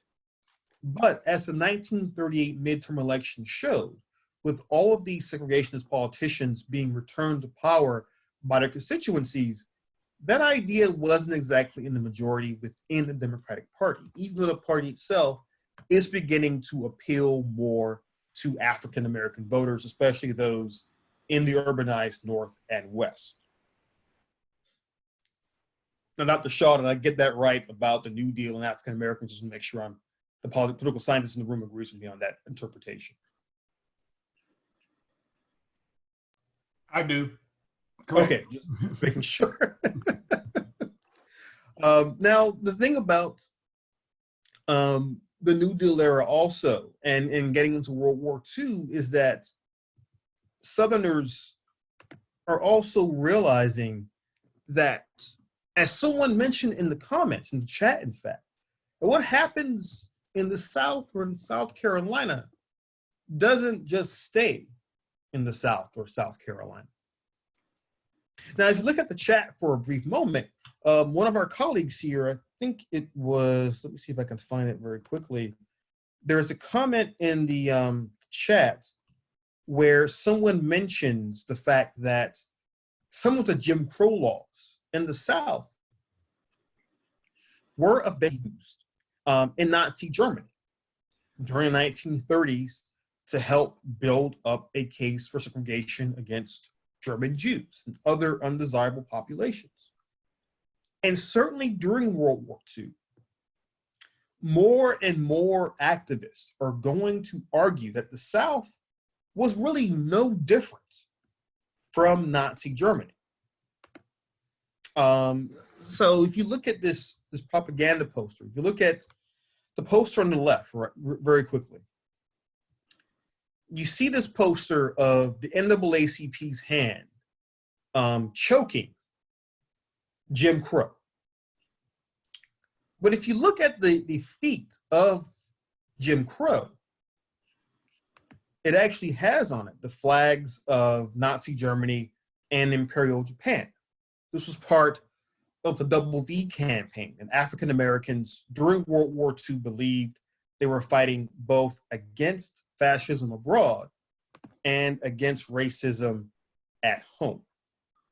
And Robert, I want to thank Rick Petalunas for lifting that up, and that we'll be talking more about the Germans' white supremacist relationship with the Jim Crow South as the black troops start coming home from World War II. But I wanted to, if I may, Robert, please go ahead. Lift up the reason that unions have such a bad reputation in South Carolina. We talk about history being erased, and this is one of the primary lessons of South Carolina, is that we've been lied to. This paper right here is from the time that 7 workers were killed at a textile mill in 1934 during the largest labor strike ever in the history of America. It was a textile strike, and textile was king. And the strike had several million people from Maine all the way down into Georgia. And that, and Greeneville was, well, it was Greeneville News, but it was in Honea Path at the Chicola Mill that the mill manager had a goon squad, and the mill workers that were on strike Those of you that have been in Columbia or in other places in South Carolina where you have the mill villages, it was a very kind of a closed circle there where you worked at the mill, you spent your money at the mill store, et cetera. And the mill workers went on strike, and that they had a growing, right above this you'll see in your study guide, talking about socialism being, this is kind of a heyday of socialism in America in the teens, early teens. And Eugene Debs was in federal prison when Modjeska voted for him. Actually, she wasn't old enough to vote, but Debs was one of her big heroes. But the people that were killed at Hanea Path put a muffler on organized labor in South Carolina. And it was blamed on communists coming down and doing this and all these labor organizers. And that it was kind of erased from history to the degree that in the late 80s at the Grassroots Organized Workshop at Grow, I was approached by people that were making a film about the uprising of 34, which we will show and stream on a special time and let everyone know so they can see this film. Thousands of people came into Hanea Path for the funeral. It was a really, really national, international event, this killing at Hanea Path. And that this filmmaker was going to make this film, and nobody in South Carolina knew about this, including the grandson of the mill manager that ordered the killings, that grew up in Hanea Path. And I know the fellow, and he's since written a book that we've got links to here somewhere. But he was 40-something when these people came to make a film about his grandfather having a goon squad, killing, I think, 7 people and wounding over 20. And that the uprising of 34, we showed in several places. They wouldn't let us show it in the Greenville tech schools. So this film of Uprising of 34 was shown on public broadcasting nationally in every state in the nation about the hidden history of the labor movement, except in South Carolina. So we'll talk more in the 50s about who controls your educational television. But the fact that the people in Hanea Path didn't know about this, and that when the people that were making the film wanted to talk about it, the people in Hanea Path said, no, we don't talk about it. And there's a gravestone there that you can visit and pay homage to the workers that were gunned down.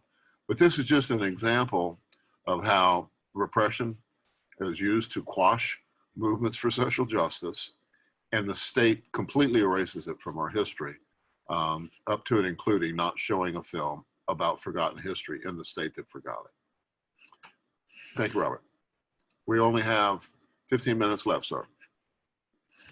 Yeah, and I think to that point, too, I do want to also briefly mention that throughout the South in the 1930s, we're getting back to World War II, there are serious attempts at radical movements across the South. I mean, for example, in Alabama, you have a bona fide communist party actually trying to organize people. Throughout the South, you have attempts at labor activism, like in 1934.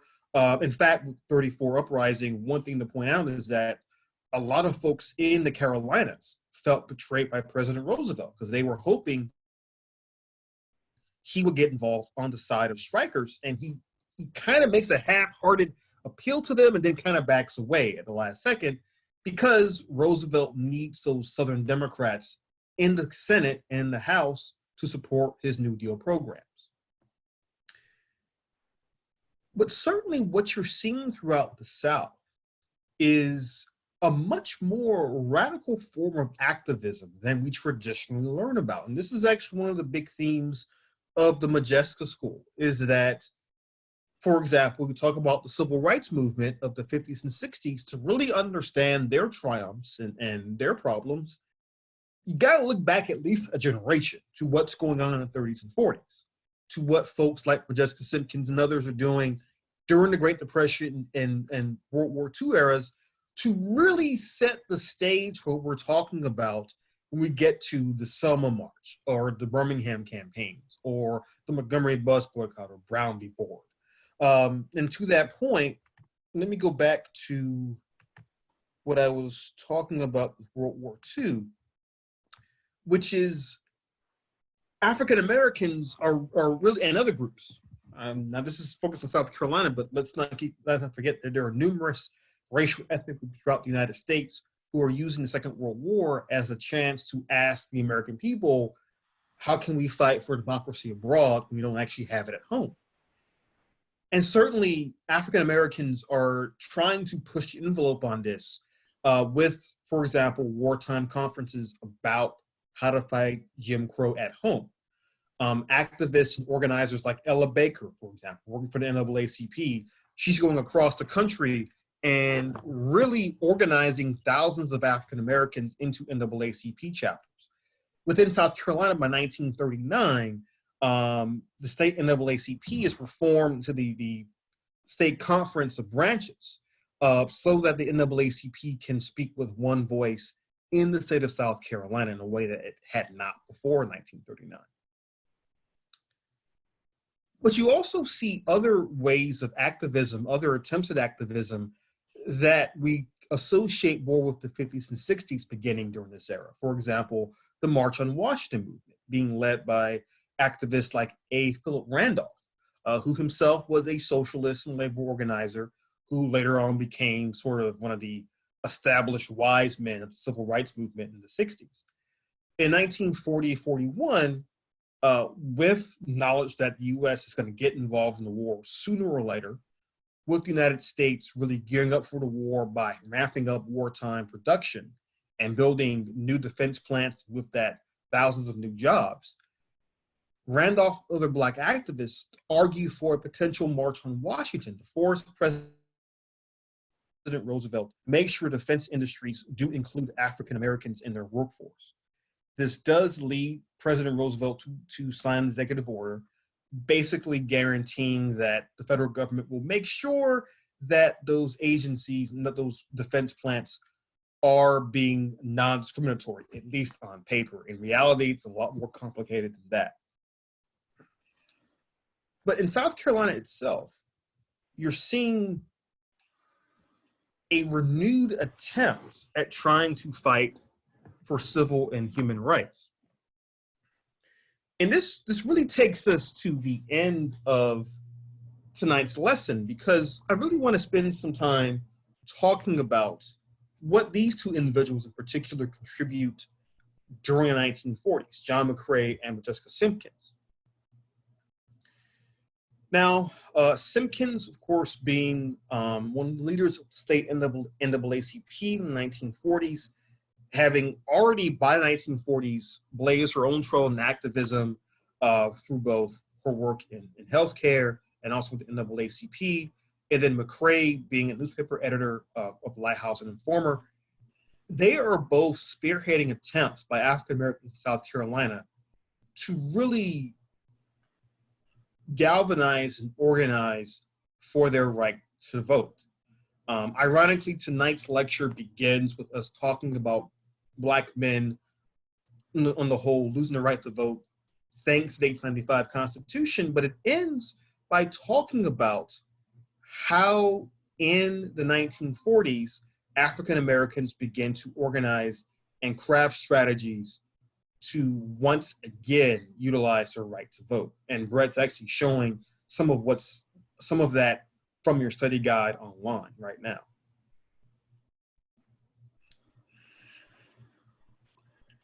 Robert, we don't have much time, but we do want to lift up for people to look at the Progressive Democrats and that Simpkins, McCrae, McCain, et al.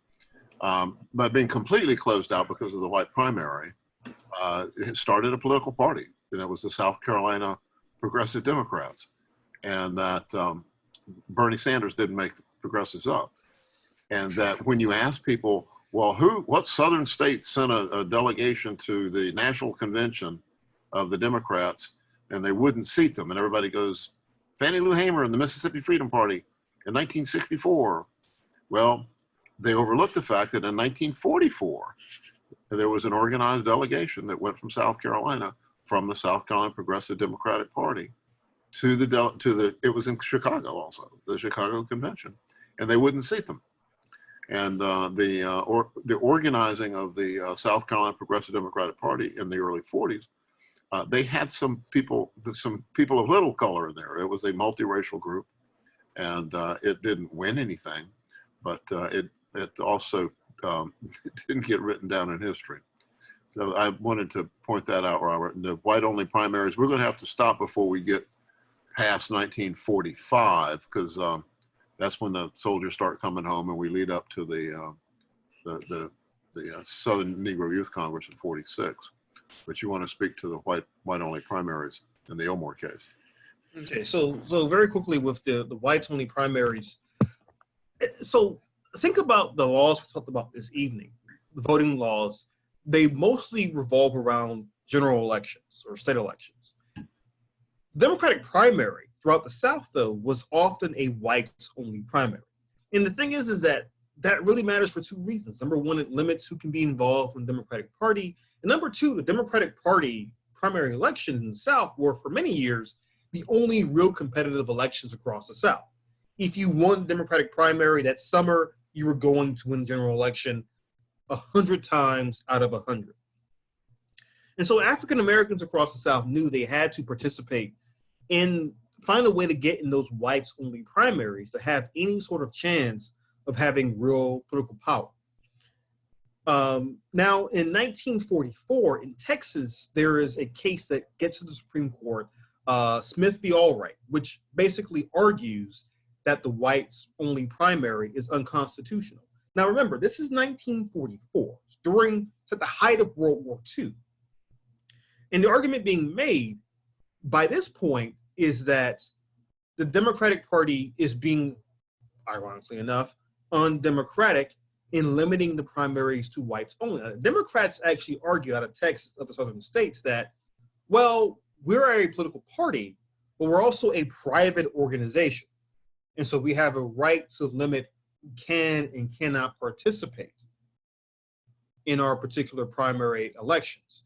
This is also the same argument that's going to be used in the Elmore v. Rice case in 1945-46. But in both cases, the Supreme Court says, well, no, that's not a good enough reason. Like, if you're a political party, like the Democratic Party, you have to allow Blacks the opportunity to participate in primary elections. And so in 1944, this case is handed down, decided in favor of African Americans. As Brett mentioned, the PDP does send a delegation to the National Convention to try to fight to basically argue that Blacks in South Carolina deserve to be part of the Democratic Party. And by 1946, we have the Elmore v. Rice case where George Elmore is going to challenge South Carolina's Democratic Party and say that we just had Smith v. Allwright in the Supreme Court in 1944 that clearly says I, as a Black person, have the right to participate in the primary.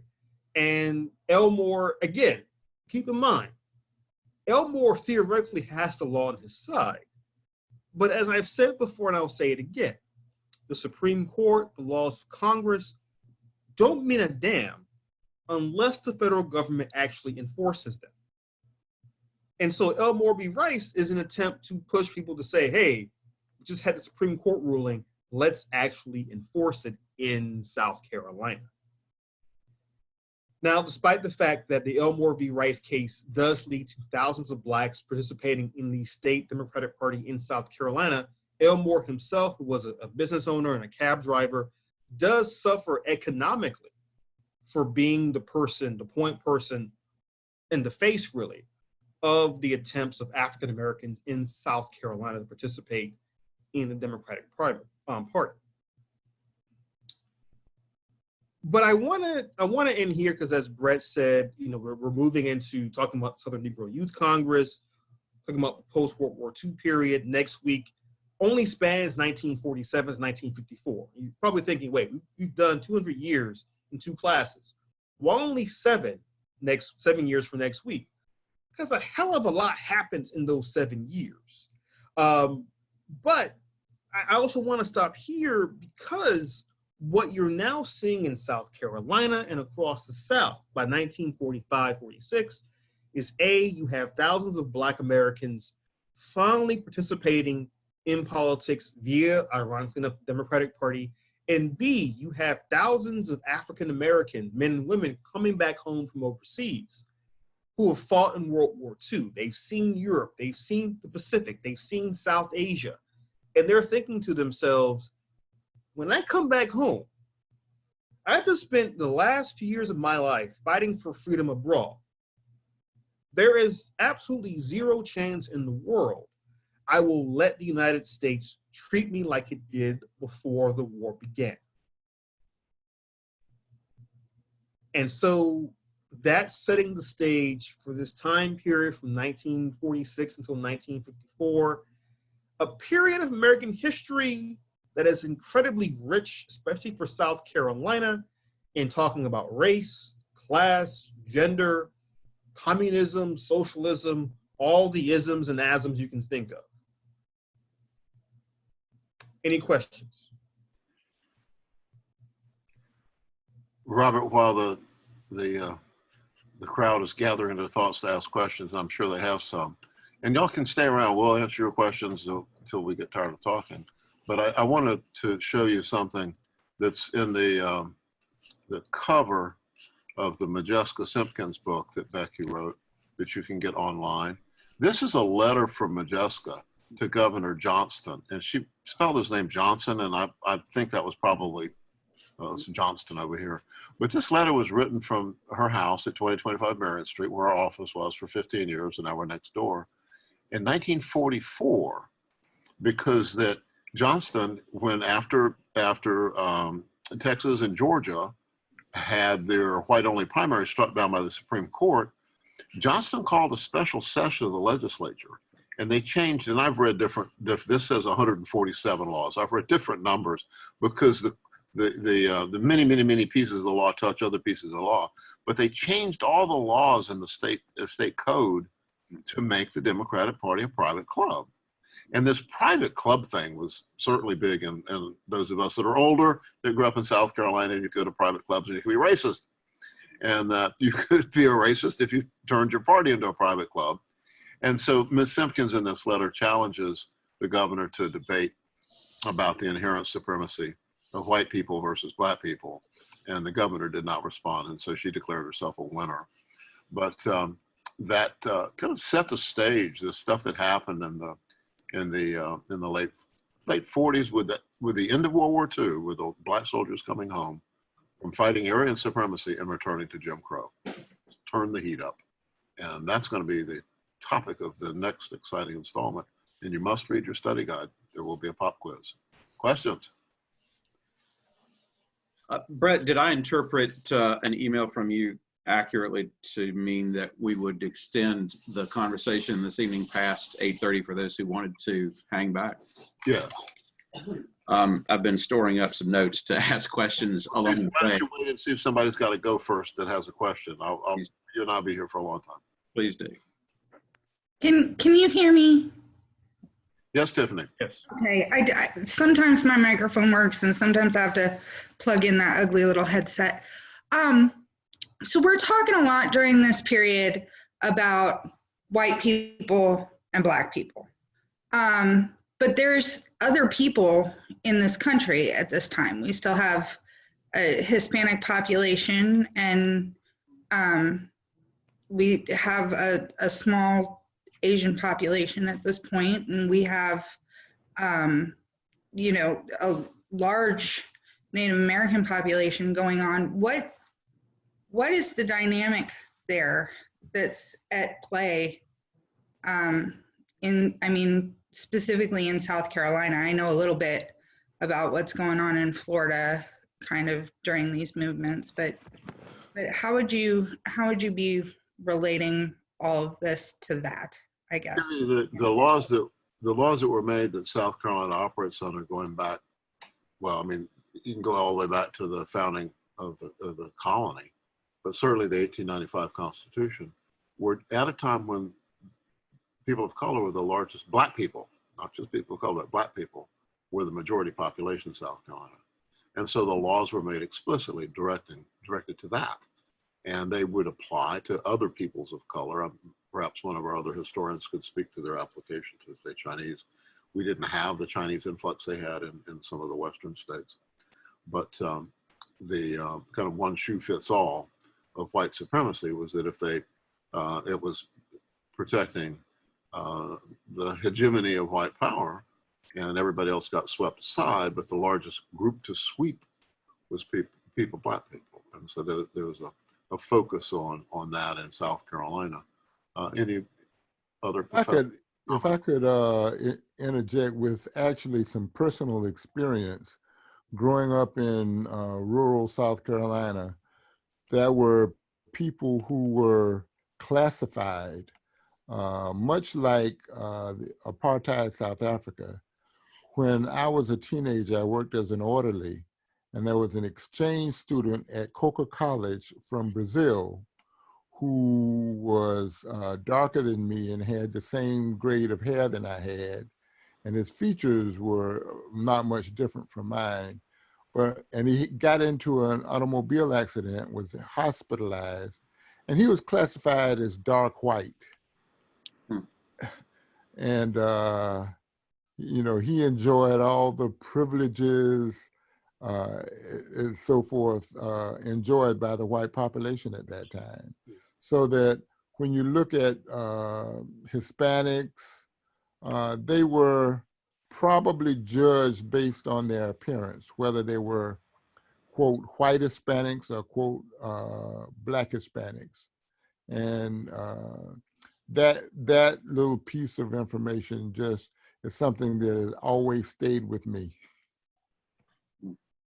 I will share, and actually, Brett, I haven't shared a copy of my textbook that I wrote with several other authors about American racial and ethnic politics, The Uneven Roads. But I'll share that with the library, with your library. I'll give a copy to the library. But just to share this fact to Tiffany's point, and this is the broader lay of the land, that the 1930 census is one, and I may be incorrect, but this comes from the research of Melissa Nobles. The 1930 census was the only census where Mexican was listed as a racial category. Now, why is that? The Bracero program. What would occur as a effort to, there's sort of throughout this period, and certainly may have been true in South Carolina, there was the certainly the solidification of the color line, right? And so, and what Melissa Nobles says is sort of the one drop rule period, or Jim Crow period, where you've now got to sort out, whereas prior to then the census had treated, you know, African Americans, and sort of had, you know, you had categories like mulatto and sort of these other sort of biracial categories. They disappeared because you had to figure out this color line. And so to Dr. Gallman's point, it's sort of how did folk fall in that line? And I would suspect that it was a very tiny population in South Carolina, though growing sort of over each decade in terms of Latinos. Maybe a very tiny Asian American population, and more research should be done in that regard. But I suspect that it was this sorting out of where did groups fall, and how was government used to figure out where to sort these populations. But anyway, I just sort of, that's a broader history, and it doesn't directly address, and I think the story, you know, the personal account before mine sort of talks about the direct history. But yeah, how to sort out the color line. There's even this discussion in whiteness studies about this idea of, you know, the cementing of this notion of being white really was also in this early 20th century, the 1930 period, right? In the sense of, by the time we get to World War II, the sort of ethnic expressions of whiteness become that, versus, you know, the idea that, well, you know, would have been in the 1850s, one could be Irish, but not white. You weren't Anglo-Saxon. So anyway, I don't mean to ramble, but again, I'm just sort of, some of my own sort of work in this talks about how this color line mattered and how people were sorted across this color line. And that would have very much been their experience. If I could just add something, thank you for that, because you actually shed some light on some things that I've been thinking about.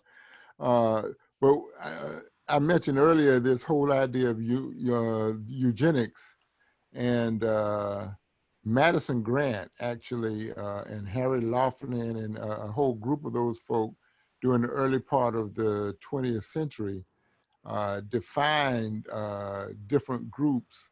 And I think if my memory serves me correctly, there was one classification in which Northern and Western Europeans were at the top of the heap, and Southern and Eastern Europeans were considered even less. Right. And we know about the Irish not even being considered white at all. Right. It's the, and that also sort of reflects in the Immigration and Nationality Act of 1921, 1924, where you're trying to figure out how to benefit sort of Northern and Western Europe over Southern Europe, and because they're essentially, the idea is we're gonna, we need assimilatable populations in the South and elsewhere. So how do we map those populations we want to exactly match who's already here, as opposed to just simply following the immigration streams. And so, yeah, this is a period,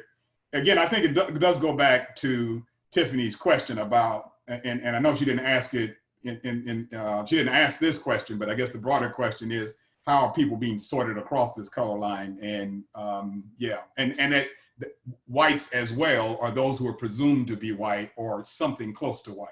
And, Tom, a lot of that has to do with who the cheap labor pool is that's coming in and threatening people. Right. The other becomes whoever it is. I mean, I know that I've read vicious things that were said about the Italian, Southern Italian. Exactly. And it could be the Irish. I mean, the Klan was hanging Catholics and Italians as well. I mean, so lynching Italians and Catholics as well. threatening the income of white working people, the real white working people who got to decide who the real white ones were, was determined by who the fake ones that were coming in, displacing them. Right. But you mentioned the Immigration Act. Actually, the eugenicists, Madison, Davenport, Laughlin, all testified before Congress in favor of some of those strict immigration rules based on what you just mentioned.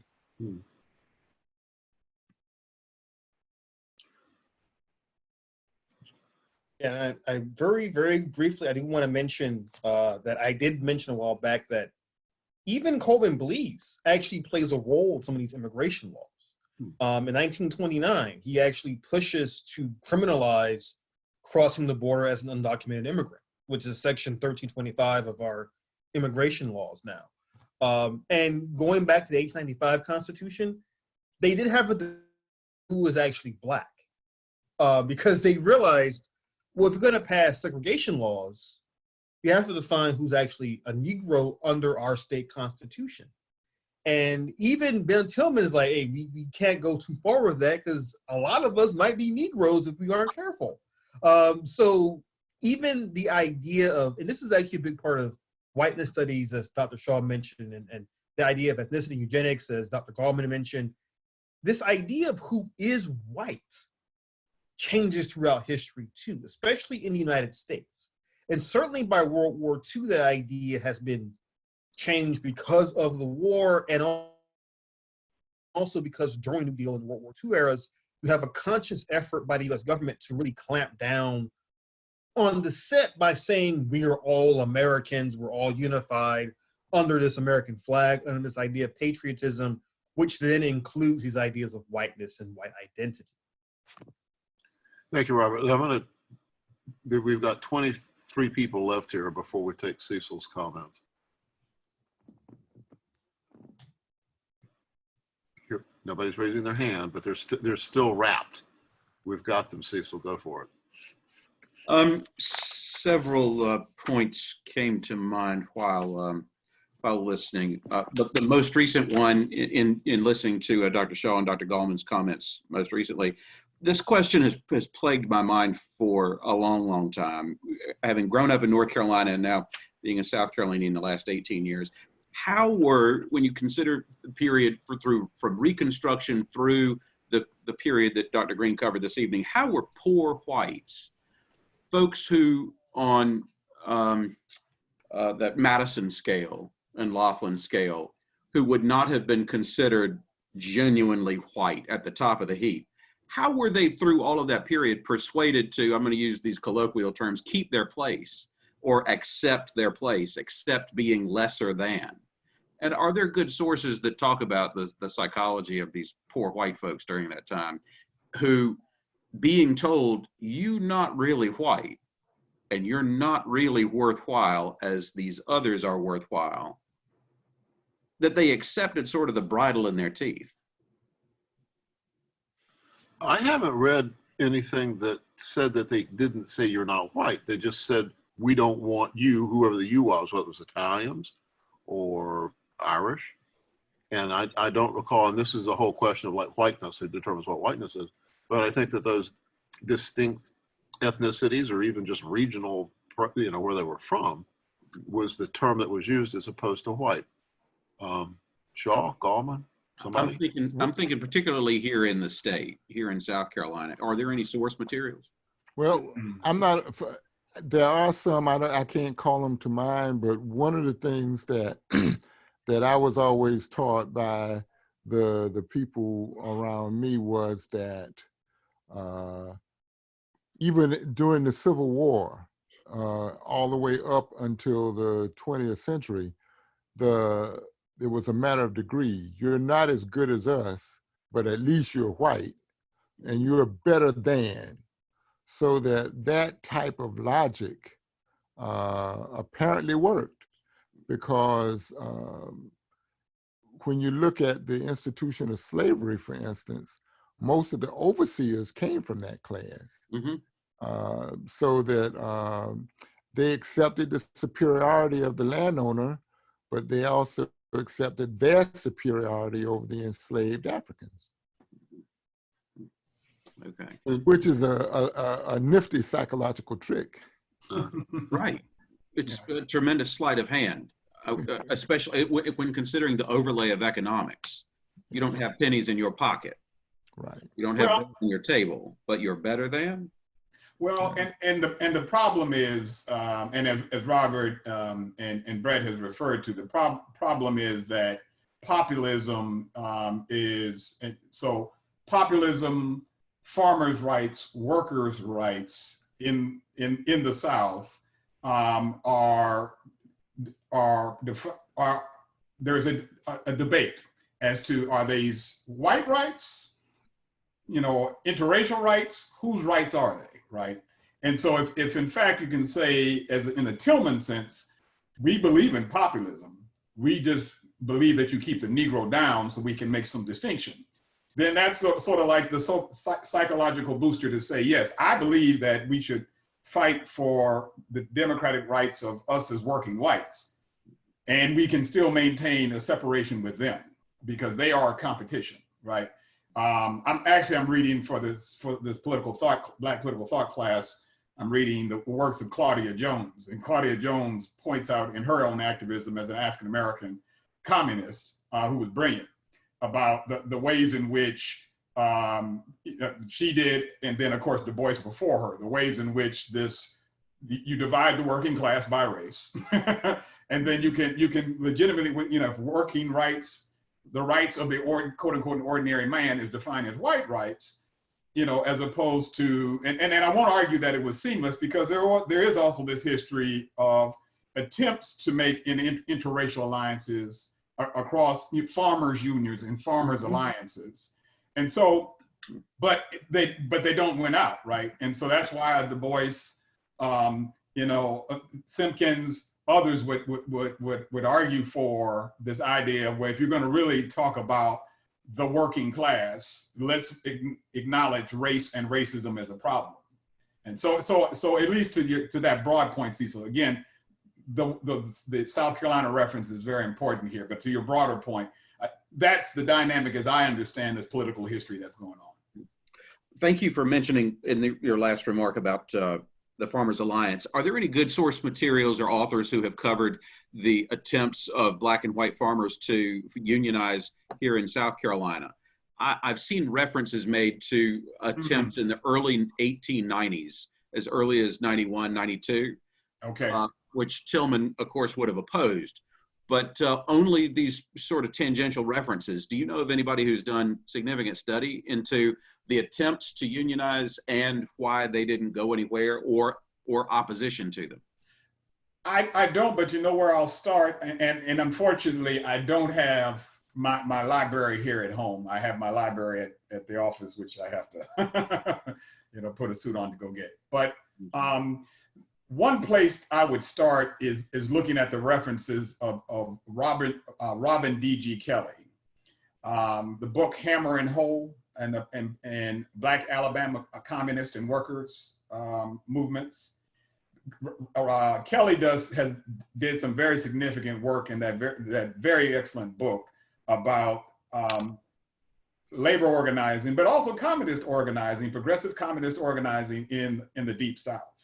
And I would be curious to look in his references for South Carolina references. That might be a place to start, at least with a secondary source, but a well-crafted book. It's called Hammer and Hoe, a well-crafted source that could,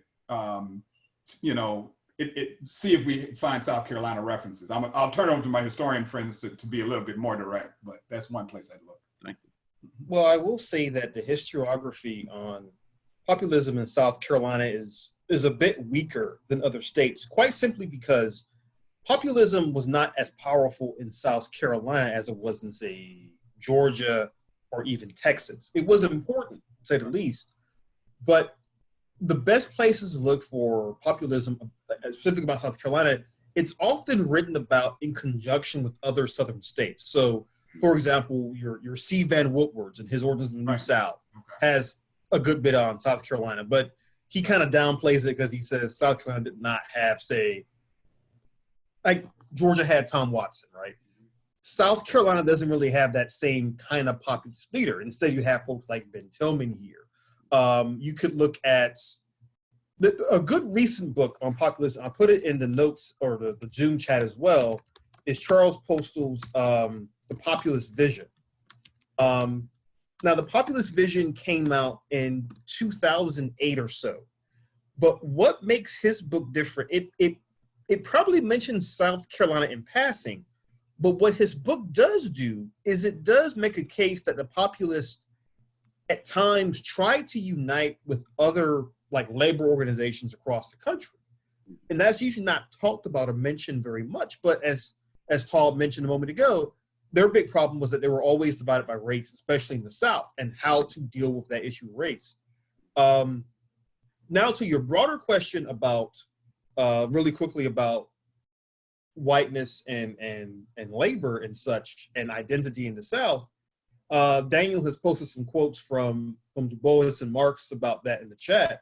But of course, Black Reconstruction America is always your friend when talking about that particular issue, because Du Bois is talking about the wages of whiteness, how that helped destroy the Reconstruction effort going into the 1880s.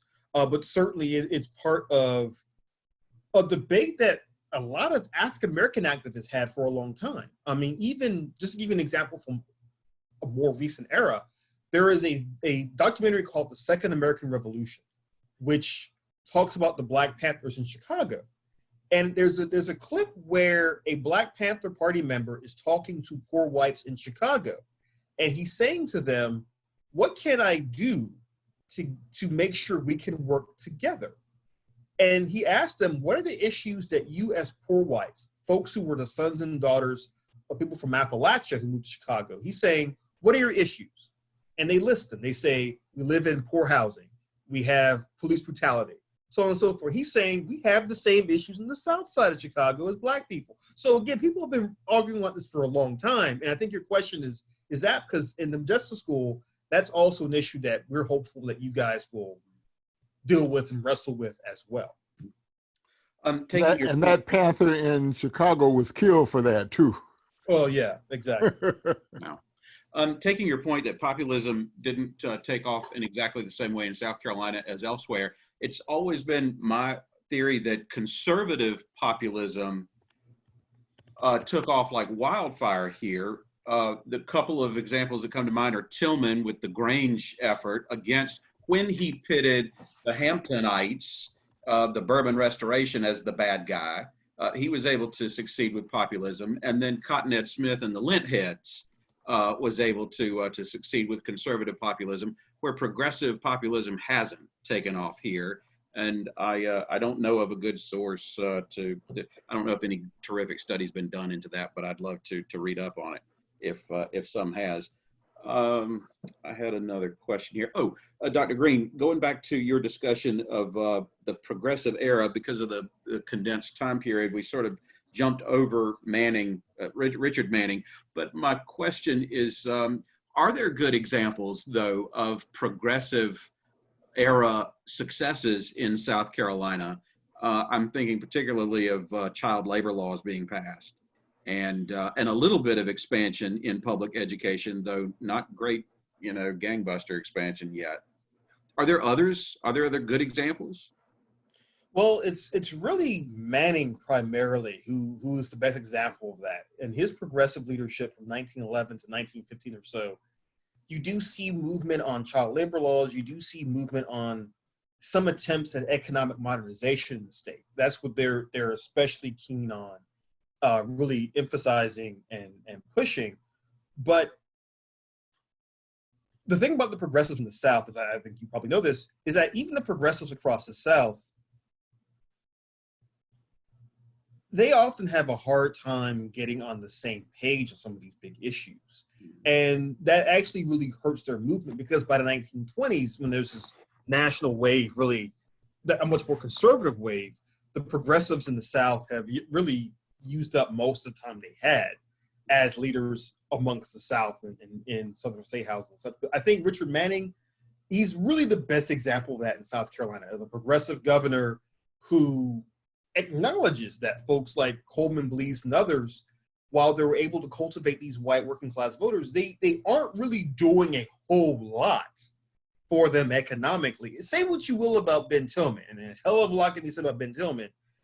You could at least say that he did do things like help create Clemson University. He did do things to kind of support farmers in some sense, but Blease didn't have any sort of record like that at all. And certainly Manning is kind of, in some ways, he is a response to that, and you're seeing across the state an attempt at a more ardent progressive movement that briefly lingers around the 1910s and early 1920s. Thank you for that. I had just one other item having to do with Brett's conversation about the uprising of '34, not specifically the making of the film, but the event itself.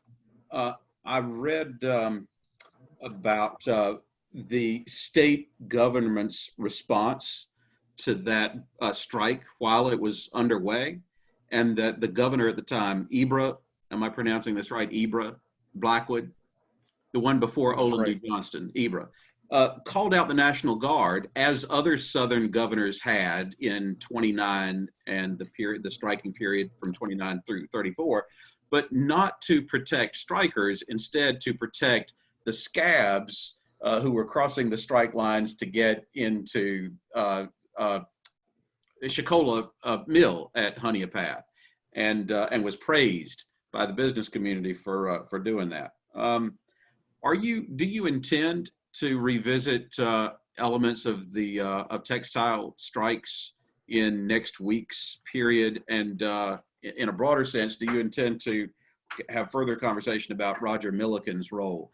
I have found that the Uprising of '34 documentary is a fantastic sort of early bookend to the conversation, but Milliken's closing of the Darlington Manufacturing Company in late '56 to be an excellent late bookend to that conversation, because of the litigation that arises from it, and that takes a long, long time. And then, of course, Milliken's own role in right-wing politics after that. So you raised something that I want to bring up, and I'll send an email. We're down to fewer people. We got 11 people left now. Right. But we need to have some chat groups or some ancillary chats on things like labor and women's issues, but to be able to have a broader grasp of what we're talking about, and to have more people talking. Smaller groups would be good. We could do breakout groups. I want to send something out and get some people's feedback on, would you come to a Sunday session on X? Right. And we did, in the last 4 years that we've done this, we actually had what we call Sunday socials as part of the Modjeska School. And from 4 to 6, we would have a topic, and we would get together in person, and we would talk and we would drink beer. We can talk and drink beer too now, but we just can't get together in person. So let's do that. And I do want to thank everybody for hanging with us, and that the really critical elements of lifting up that which it is that happened then affects us now. And part of what we were talking about with the ethnicity issues here is that there's this class thing that was really more dominant in South Carolina, the upstate and the upcountry and the low country, and the moving to the capital, and the whole Tillman's rise was on this fake populism. And that we need to be able to understand the way that has dug so deeply into the fabric of South Carolina. And I've been doing what I've been doing for a long time, and working with the Southern Student Organizing Committee in 68 and 69. I knew progressive legislators in Georgia and North Carolina. There weren't any in South Carolina until 1992, when Gilda Cobb Hunter and Joe Neal came in. And they're the ones that helped form the Progressive Network.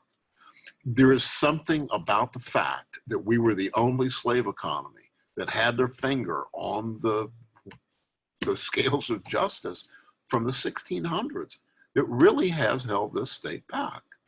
And so I remember Bernie Sanders people calling and wanting to come. He spoke at our conference at Penn Center in 2015 with the express purpose of coming south to find out why white people vote against their own interests. I said, come on down, Bernie, we're working on that. But this is something that all of us that pretend to be enlightened people don't like to be ethnocentristic and we're special and unique, like Trump thinks we're unique, or Henry Master says we're unique, we're not going to get the disease. How much of South Carolina's uniqueness comes from the fact that the people of color in the state, because they were in the majority, were treated with a brutality that didn't exist in other colonies. And that is something that I think has had a heavy hand on this state in terms of developing leadership, and that I've been here long enough to have seen that the black people raise hell, they shoot them, and the white people raise hell and they send them out of the state with them, and that we just throw them out. And so this is a longer discussion that would be maybe one of our chat groups. But before we wrap, we've got only a couple of minutes left here before they turn us off. I set 3 hours. Would people be willing to have some chat groups if we sent them out and let people pick from them at times? Mm-hmm. I heard. Mm-hmm. Cecil, it sounds like you and me will be chatting for a while. Robert, you got anything else to say? No, I think the chat groups idea is a good one. But I think, I'm certainly looking forward to next week, that's for sure. Yeah, it's a terrifically important piece of history that's getting closer to us. I want to put in a vote for a good chapter on Marion Gressett's biography and his political impact on the state, if y'all haven't already thought about including that. Haven't read the book, but the Gressett Committee certainly plays a very significant role in the 50s, 40s, 50s, 60s. So anybody else?